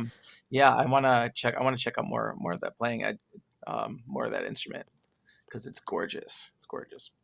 I haven't like checked back on Wikipedia or like interviews or whatever, but have the instruments from Arc 1 been, has there been any more information about them during the Chandrillin first what? dance? You know, like the like harp Yes. thing, the like mallet thing, Bell bell thing. glockenspiel thing. The Yeah, bass. yeah. I'm curious about the music for in-world that. instruments. And if that was also on-set Yeah. sound or not. Yeah. But let's see, more notes from, so episode 7 is where we get the opera music, the aria in the end credits, which we did talk about the The aria a end little bit credits, already, yeah. but that was such a cool surprise for the end credits. Mm-hmm. I liked it so much. John says, we created several chimes for Ferrix to denote certain times of the day. It was important for Ferrix to be represented, chimes, I think. It was important for Ferrix to be represented in this season, even though we don't go there. Time to go to the chime, that chime means time to go to work. Oh, that's really cool. Okay. What differentiates them? Is it the pattern? Is it a pitch? Is there a pitch Pitch. difference? Nice. I don't remember. There's like Yeah. there's the two anvils and there's a blom blom blom. Then they would hit them both, kind of a thing. What are you laughing at? It was like a blom, and then another blom. Blom It's blom. like a blom blom. blom. Exactly how that sounds. We're I was trained the musicians. sample. I was the sample. Pre-recorded by Nick. Sorry, I was just listening to Oh, it and interesting. mimicking it. The betrothal dance was pre-recorded by Nick. Okay. John, we need to know from that. I figured when those we were did- sideliners. Yeah. Musicians. John, when we talked about that music, we had a long, kind of speculation of whether what we were listening to was traditional Chandrillin music or was it some other classical tradition of music. We need to know. We need to know, is that Chandrillin music or is it not?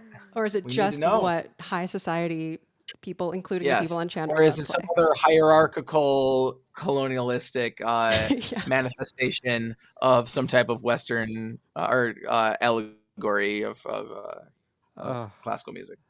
We must know. I know we say this. I know we say this a lot, but there are very few, if not no other, Star Wars podcasts you can go on, and the level of arbitrary nerdy detail that we get into about these things is so gorgeous. we need I to know. love it. We need to know. It's necessary. Chandrillin. It is, yes! Classical. It is, yes. I was right. See? I was right. Well, I wait. was right. This answer. Oh, it is. Okay, I'm getting the Patterns comments. and Like, Yeah. nice. Yes. Okay, nice. Well, that Yeah, it settles is. that debate. That settles it. I do have a music example. If you want to Let's guess. hear it. Yeah, let's wanna hear hear it. Do you want to tell us which episode? 7. 7. If you didn't hear that. Is that loud enough? Yes. Sure is. Yeah.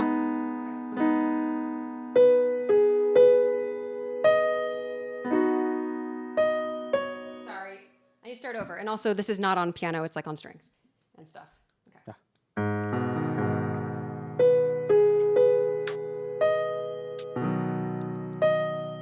Sorry. Nope. Sorry. I'm remembering it in my head differently, but I've transcribed it differently. And what's transcribed is correct, not what's in my head.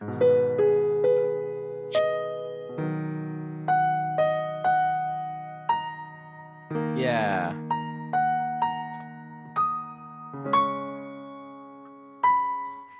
Probably should have played it on the violin, actually. But yeah. Boom, dum, boom, boom, boom, dum, dum, dum. It could be a Johnny Cash song if you sped it up. Yeah, I feel like I would describe that as like lurching, like heart lurching, descending kind of gestures. What was that first word you How do I said? say that? Lurching, Lurching. Okay. lurch. Is that our Bix, Cassian, and Wilman talking about something? No. It's probably more of an. Well, I don't want to give too much away. It's out in the open. There's no dialogue. Mm. Yeah, it's what do you call it? You know what I'm saying? Right there. Wait, what did you say? No, I'm just joking. Oh, Who's on first? Hmm. This is actually the only episode I didn't rewatch because I ran out of time, and I wanted to get into this. So I can't remember. Did it have to do with the 27th minute? it did not have to do with the 27th minute. What about the post 27th minute? No, it did not. Is it pre or post 27 minutes? uh, Yeah, Ooh. it's after the Force Healer talks to Was Bix, he in? right? Why are you saying that It's so like right after that confidently? conversation. Because that's what I thought it was. I thought it was something to do with the Force Healer, and then I went and listened to the Force Healer spot, and I was right. So turns out I was right again. It's Yavin. Is he ready? Yeah. Nice. So the first time we It's- actually hear it is the beginning. I think it's like establishing shot Mhm. of Yavin. But Oh, okay. it's also heard in the Force Healer spot.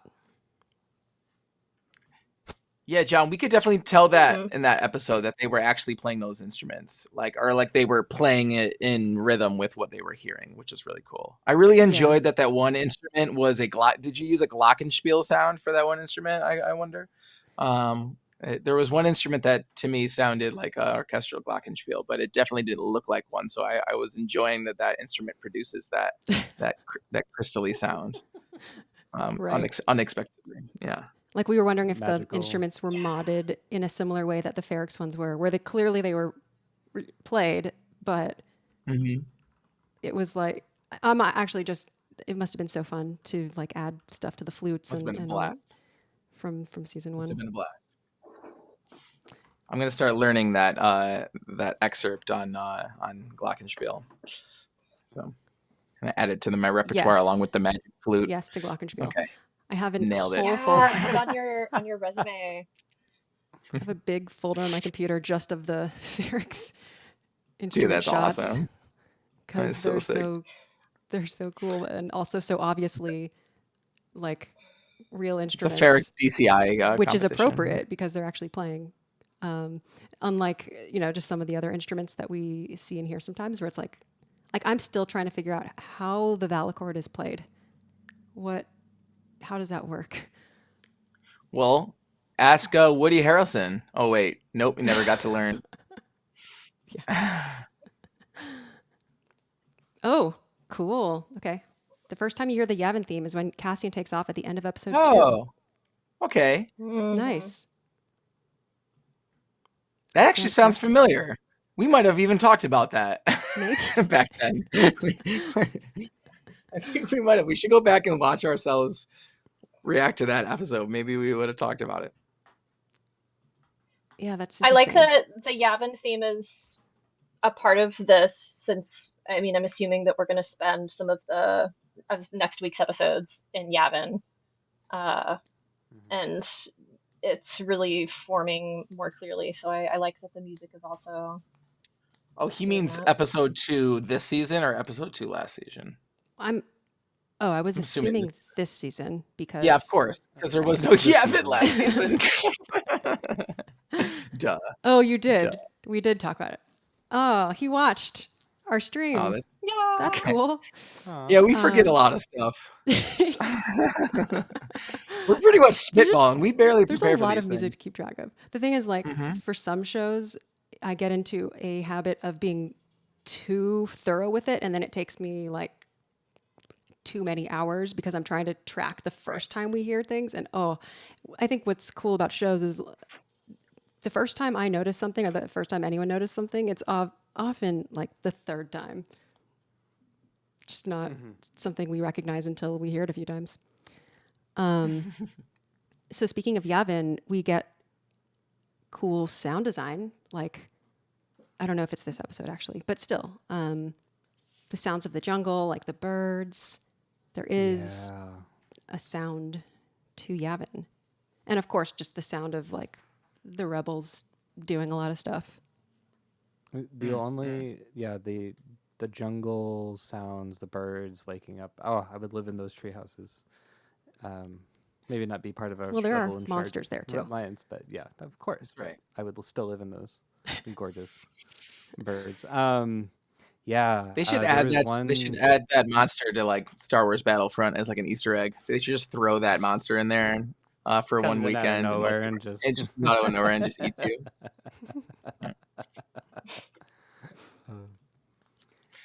yeah, it's cool. It's cool seeing Gavin, and then also like hearing the familiar,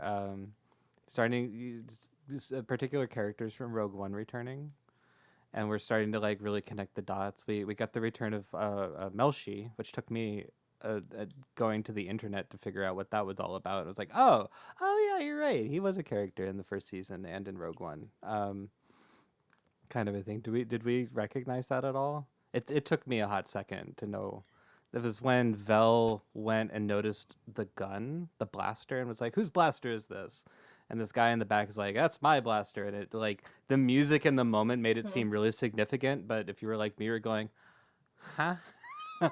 I'm sure that'll be significant in the next arc. But then to actually like, okay, hold on, no, there is something to this. And What was the finding out that significance of the blaster? Was it the blaster that killed Cinta or significance- something? No, I had to. I looked this up. The significance of the blaster is that it's been a journey since the first season, I guess. So the blaster, Andor took that off of Cyril when they first meet. He steals it off of Cyril. He then, I guess, he uses it on Aldani, which is where Vel recognizes it and goes, "Wait a minute, I know this blaster. It was on Aldani." Then I guess Andor goes to the beach planet, the beach resort on Niamo, right? Or the beach Niamos. planet, Niamos, stashes it with all of his money, gets That's captured, right. goes to Narkina, meets this guy named Melshi. They're the two people to make it off together at the end. And then he gives that guy his gun, his blaster, the same blaster, and was like, people need to know what's going on, so we don't see Melshi again. And we're like, oh, okay, that's the end of it. So to have that that blaster appear here, Vel's like, wait a minute, I know this blaster. I saw this on Aldani. Who's this? And it ends up being Melshi, who is on Narkina. Everything's just like one of those weird side quests that was not important, but is somehow just been the thread of everything. That's great. And then having the final link being my favorite droid, K2SO, and all of his sassiness. The sound design of him turning on it bugged me for some reason. It was the only thing I actually didn't like. Was the sound sorry. I know, and I don't mean to be critical. It just, I think it brought me back to like the Transformers movies and the sound design that was like in every movie after the Transformers movie like came out. It was like all this like hyper dubstep, everything all at once changing every 2 seconds, kind of like algorithm of sounds. It just brought me back to that. It was a really cool sound. It brought me back to that. Oh, it's like Optimus Prime transforming, kind of. I have a thing. question. Yeah. Oh, back to the blaster thing and that scene. I was like, the music, there was like a brief stinger type of thing. I don't know, a transition. And it felt like it was related more to the previous scene than the next scene. And I don't know if we've heard it before. It was like, Oh. it was like, okay. But it was more like,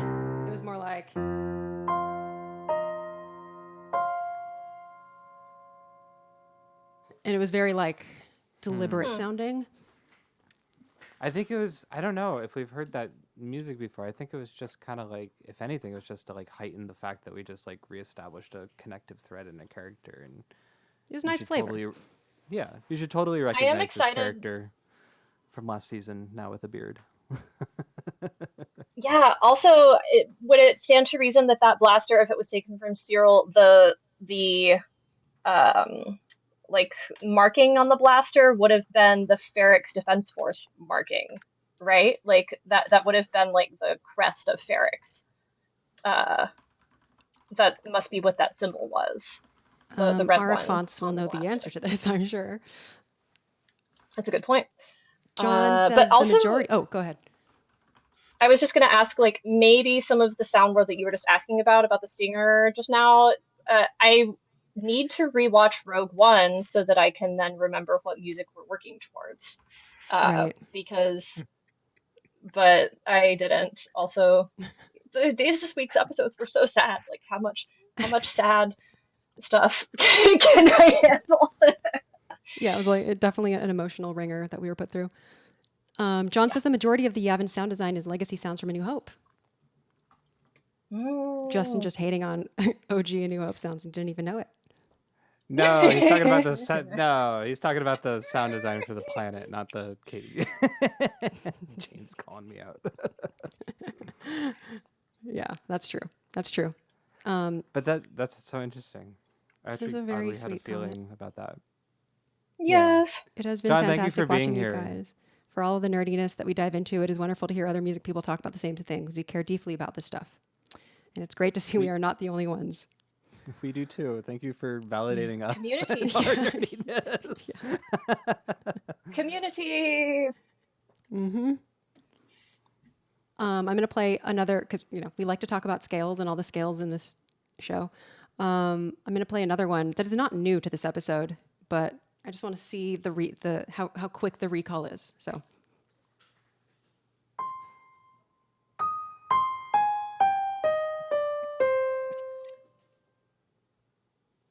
Sometimes it's faster. Sometimes it's repeated. Play it again.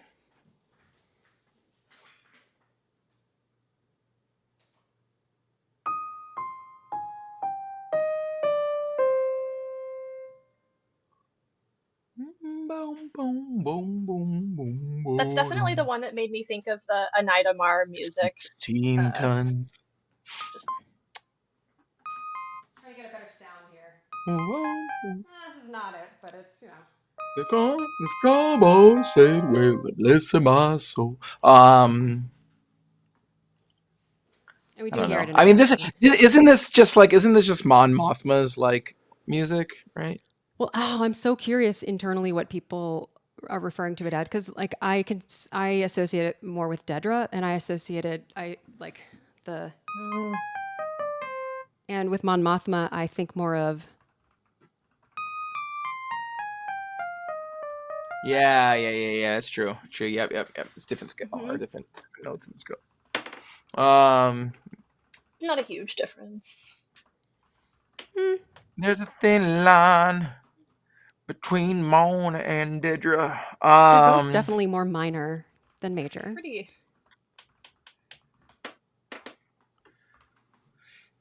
But yeah, it's Dedra / ISB espionage. I don't know really if it's called anything, but we often hear it with like the rest of the Dedra / ISB music, which is like those stabs where it's like doom, like on strings. It's like string chord stabs. You know what I mean? Like at 1150 of yeah.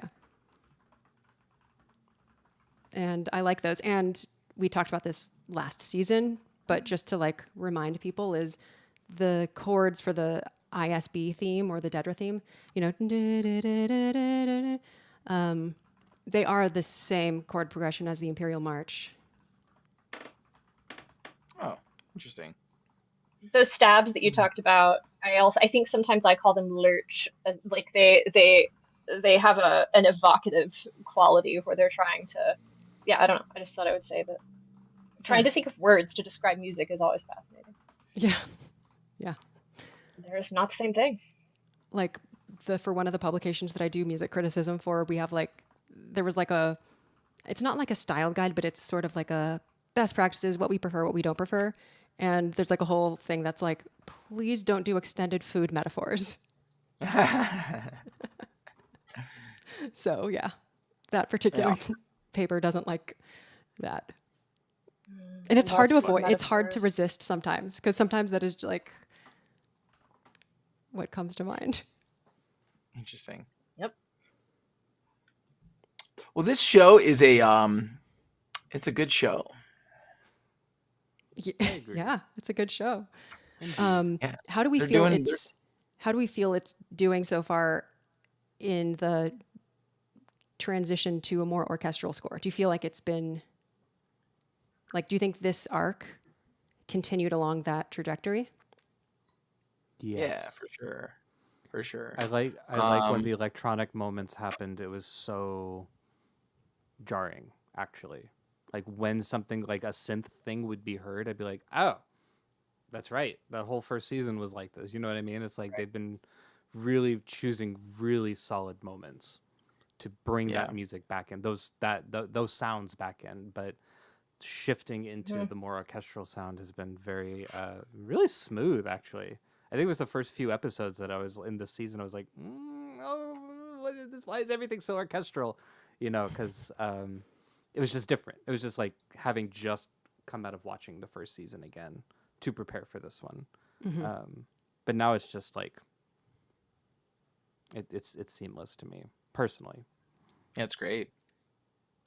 And I like that Andor is leaning into what is something that makes it really distinct, which is the source music, like the the diegetic music, not just the dance music, but that too, like the party music, the music in the grocery store, the music in there was like some other establishment that they went to where there was also source music in this arc. I can't remember off the top of my head.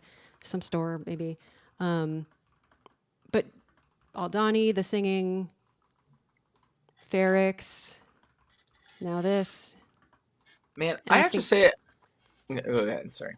no, I was just gonna say, and I think that's like a really signature aspect of the show that Yeah, ties that is almost like a third thing. It's not just synths and it's not just like orchestral. I think there is this third thing that is a really big component of the musical language of the show. yeah, Mm-hmm. yeah.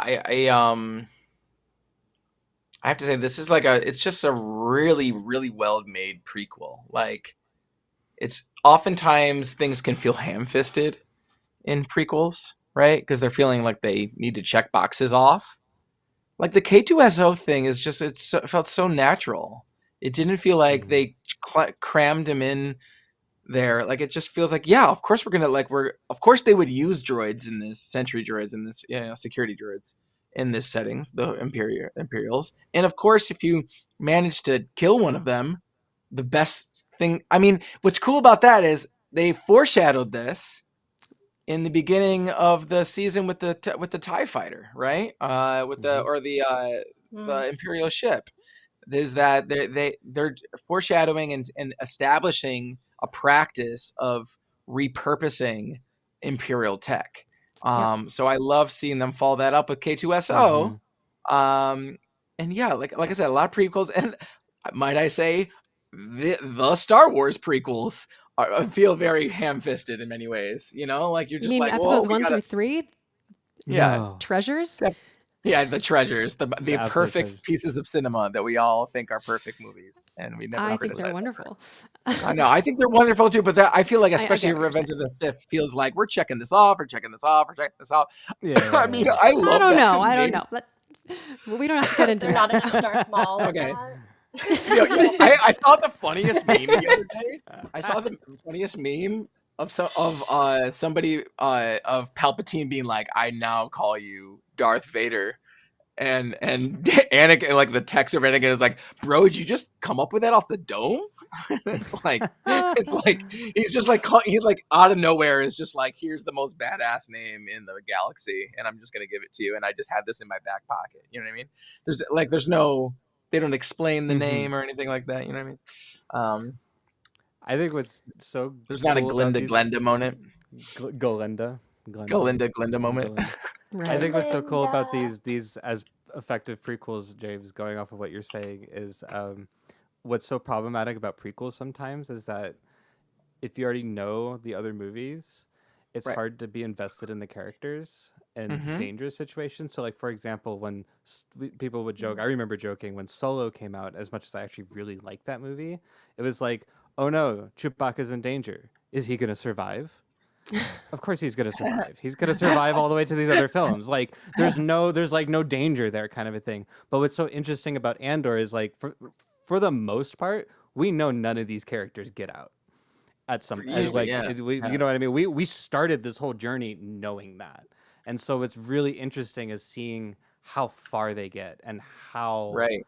they contribute and/or and I and/or Right. and/or get out or get meet their end, kind of a thing. It's like we know it's going to happen, and we can predict. Like I'm hoping, like for example, like Bix just like leaves and lives a very happy life, and we just never hear about an off-screen death, and she's happy and finds peace.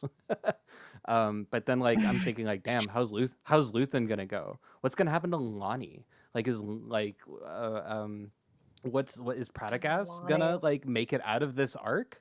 Are these arcs? Is he go off and be fine in a weird way? The Does fact like that I hope Partagaz is okay. no, really.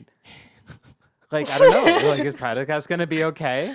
Is he gonna get out of this? Someone save Partagaz. Is Deidre who's got well not in that sense, but like like we don't hear about a lot of these characters ever again. Like really the only one is Krennic and Saw.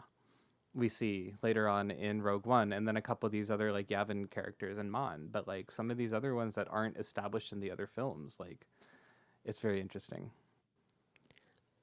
Mhm. I have to correct a mistake that I made about half an hour ago. When I was talking about Vel picking up the blaster, I was thinking of a different transition. I was thinking of Dedra transitioning to a Mon Mothma scene because it's different music when Vel picks up the blaster. And the same question stands, which is like, is this something? And it's a solo horn thingy. Actually, oh God, that sounds horrible. Let's see if I can put reverb on this. Let's see. Yes.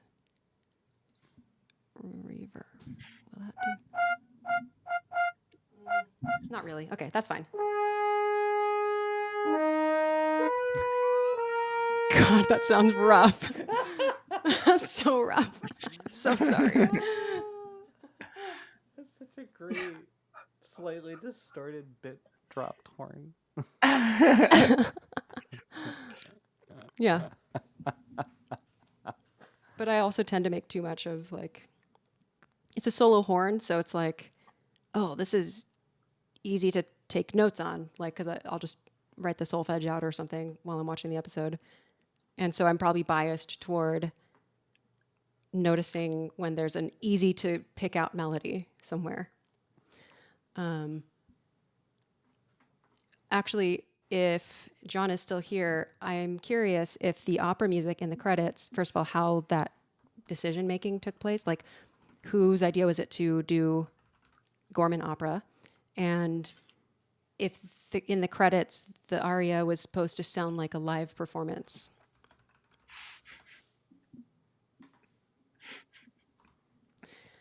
We also have a lot of comments. What are you laughing at? Look in the text message. James is posting a text message chain. That Yeah, second James one is is so texting good. us. It's a good point. Okay. Sorry, on the Bad Beta Batch should have chat. known right James off the bat, just- man. He should have known. And swords, you should be known as Darth Vader. You fools. Did anyone see the That's why- droids who got away with the Death Star plans? My lord, it seems to have been a blue R2 unit and a FET protocol droid. Oh, word. LMFAO. Those are words. Okay, I think what's even funnier than that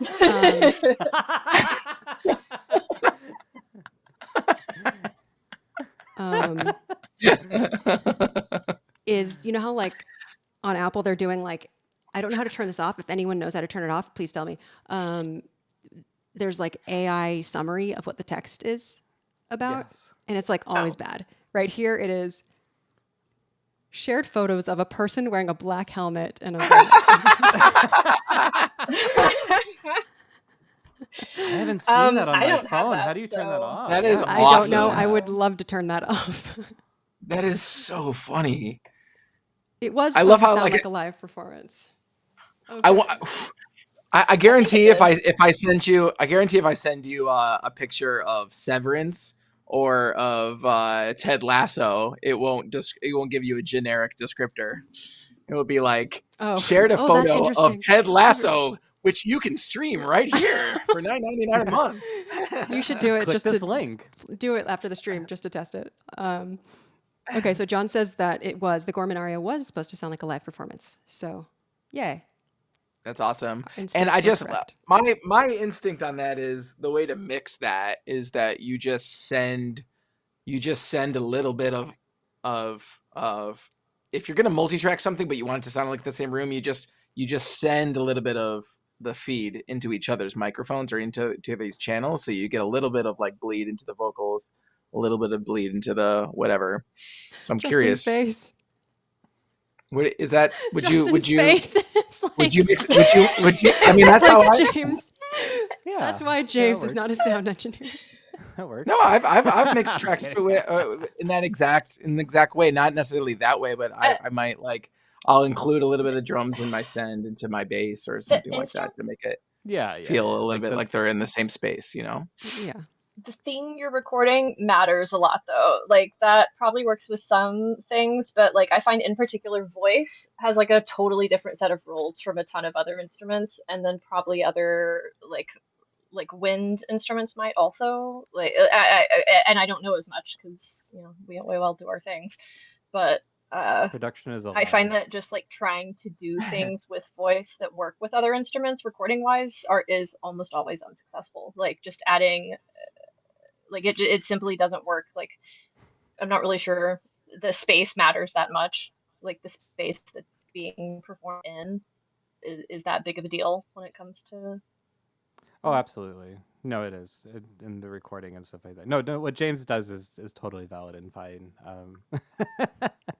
But yeah, no, the space things are recorded in are absolutely matters and changes so much, which is Yeah. why we try to like replicate so many what they're called impulse responses for reverb plugins and reverb simulations. Like you can go get like the impulse response from I think like Logic comes with like the Taj Mahal or like some what I mean? Like you could like or Comes with, like famous halls and stuff.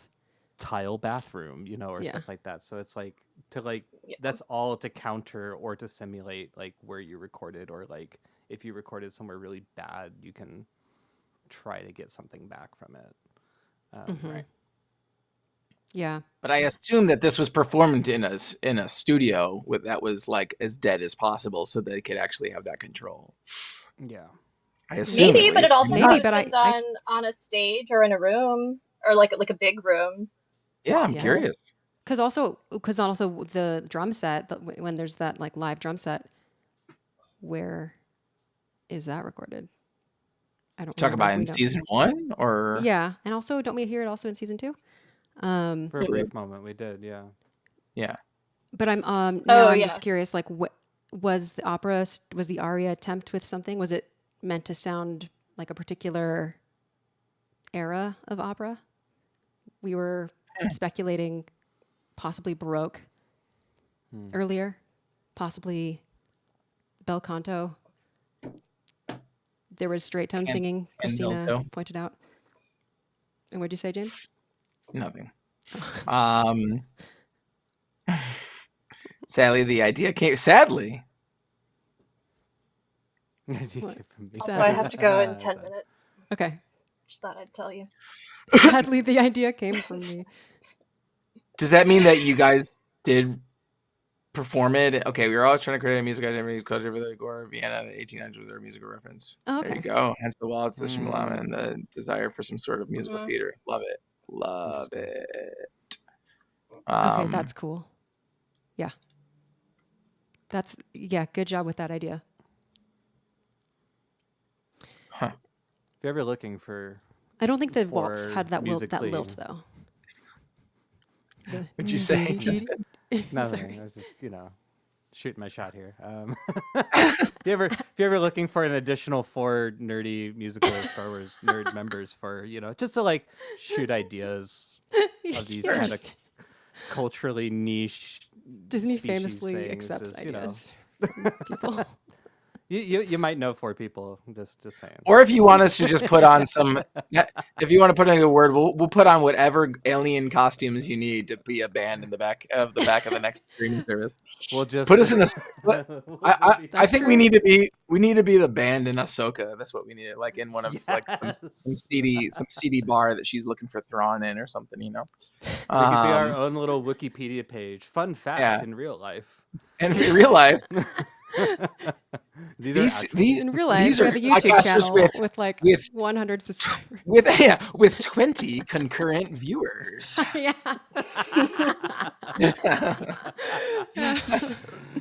That's funny. We who all of whom we love amazingly, and we're glad all 20 of you are here. What were you Can gonna we say, get some Christina? Chiss music? Oh, right. If we're devolving into just our favorite things, can we get some thought Chiss that world was- building?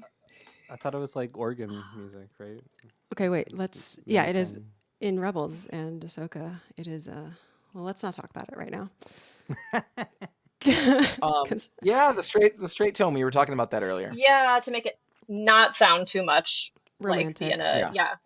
which is nice. I think it's good to not say like, my- okay, this is the genre we're going for. Let's perfectly emulate this genre. It's much cooler to say these are the ingredients we have available. Let's pick and find a nice combination. Right. That's cool. Like it's part cat, part lion, like Part sounds taco. nice. Did you say Half taco? dolphin. Yep. Part goat, part cheese, how- part Cat. cheese. That's how they made Jurassic Park. They took tacos and goats and mixed them all. Made the dinosaur Taco sounds. cats. Do we have Taco any? Does goat anyone else have cheese. any thoughts or things to share about the music or sound of Andor, season 2, arc 3? Goodbye, Bix. During the Force Silence Field, there were was like used well a whispering lot of voices. No. Okay, wait. What did you say, Christina? Just that there were really good moments of silence as well. Mm-hmm. So Mhm. During the massacre, we went to no score, and how they snuck the score back in was really cool. It took me. I had to like keep rewinding and be like, oh, it started here. No, it started here. I couldn't figure out like where they brought it back in. It was just so like props to that So whole smooth. episode. There was. I liked it all. No, there's one more part. I'm trying to look through my notes that I didn't say. Oh, right, Carmen. Were there some solo viola moments? I feel like Andor there was has a always nice moment. like solo cello, and I think I've heard solo viola a few times, usually in the context of the Andor theme. I hope not. What do you mean? I'm just kidding. You're a percussionist. You should have no beef against violists. Actually, no one has beef against them. That's the That's a problem. I nothing you, as they say. Yeah, it's worse than it. It's worse than no beef. It was all recorded live. We also had a Gore language expert to make sure our pronunciation was correct. Cool. Wow. That's sick. Wow. Love it. At 27 minutes in the 7th episode, there is that nice kind of string thing, the ya da da da da da da da, kind of viola-ish. Oh, you mean like Just the thought I'd say that. triplets, That the kind of Yeah. Andor triplet stuff? I always like that. Yeah. Mm-hmm. And we had the tubular bells going for maximum impact and tragedy. It sucks how there are just some techniques that work. It's just Yeah. Predictability is okay. We don't have to be surprised. Sometimes you know that you're going to get something good, and then you get it. And that's great just as much as when you don't know you're going to get something good. Or you know that doing something is going to make people sad. Yeah, or you know all the characters are going to die and badly. And D minor is the still saddest of all enjoy the keys. journey. Come on, why fight it? Why fight it? Do you think we're going to get Saw's theme again? This is just speculation. Dun dun dun. Yes. Dun dun Could dun happen. dun dun. Yeah, because I think he's going to be more prominent in the next 3 episodes. I was gonna say we gotta watch him go cuckoo. right before Yeah. Rogue One. He's got to get. I was making a joke the other day about Saul's gonna run out of that gas that he's huffing, Yep. and he's gonna be like, wait, what are we doing? We're doing a violent uprising against the Empire.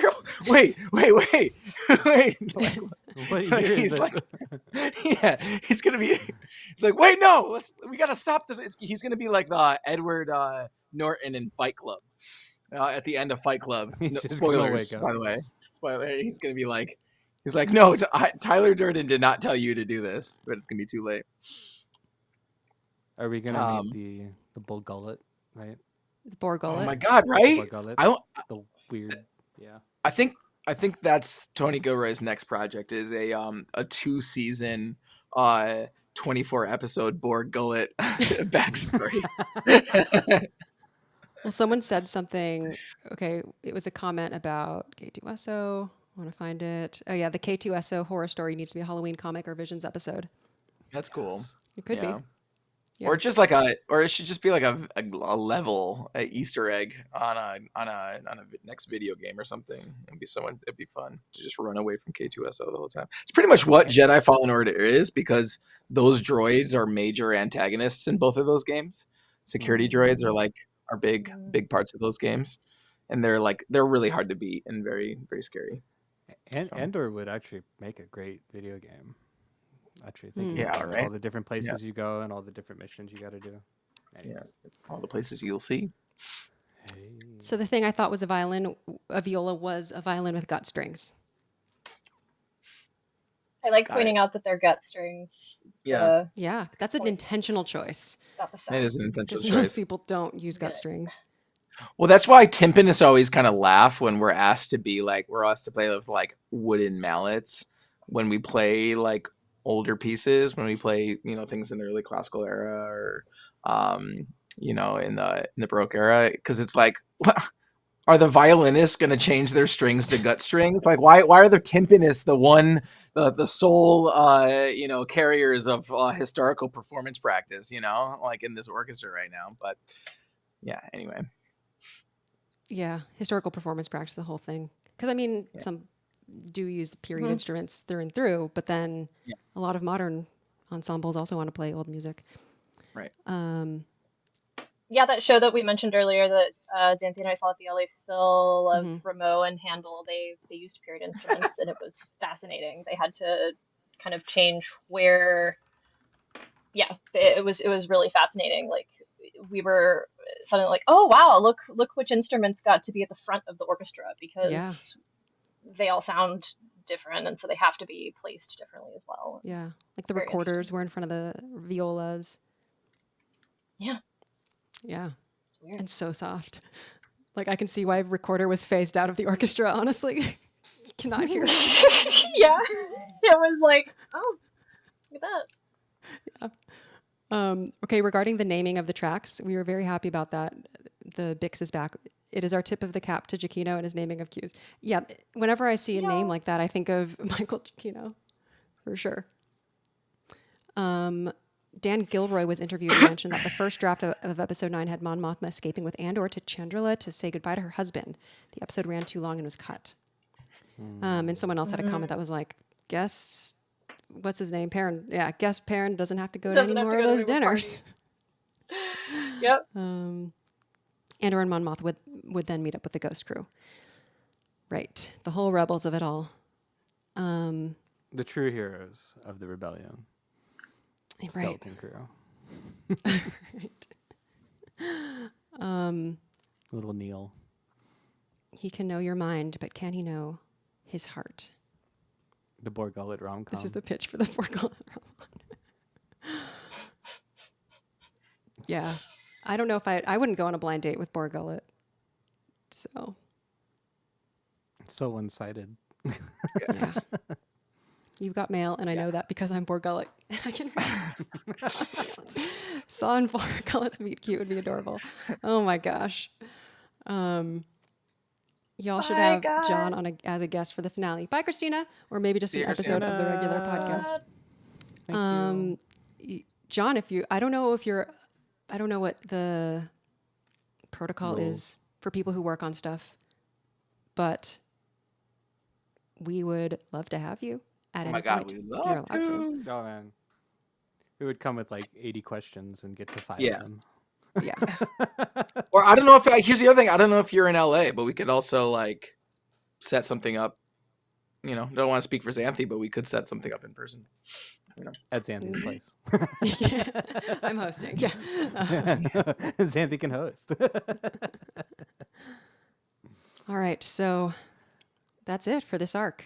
Rock on, y'all. That Well, I'll be back next week. Looking forward to it.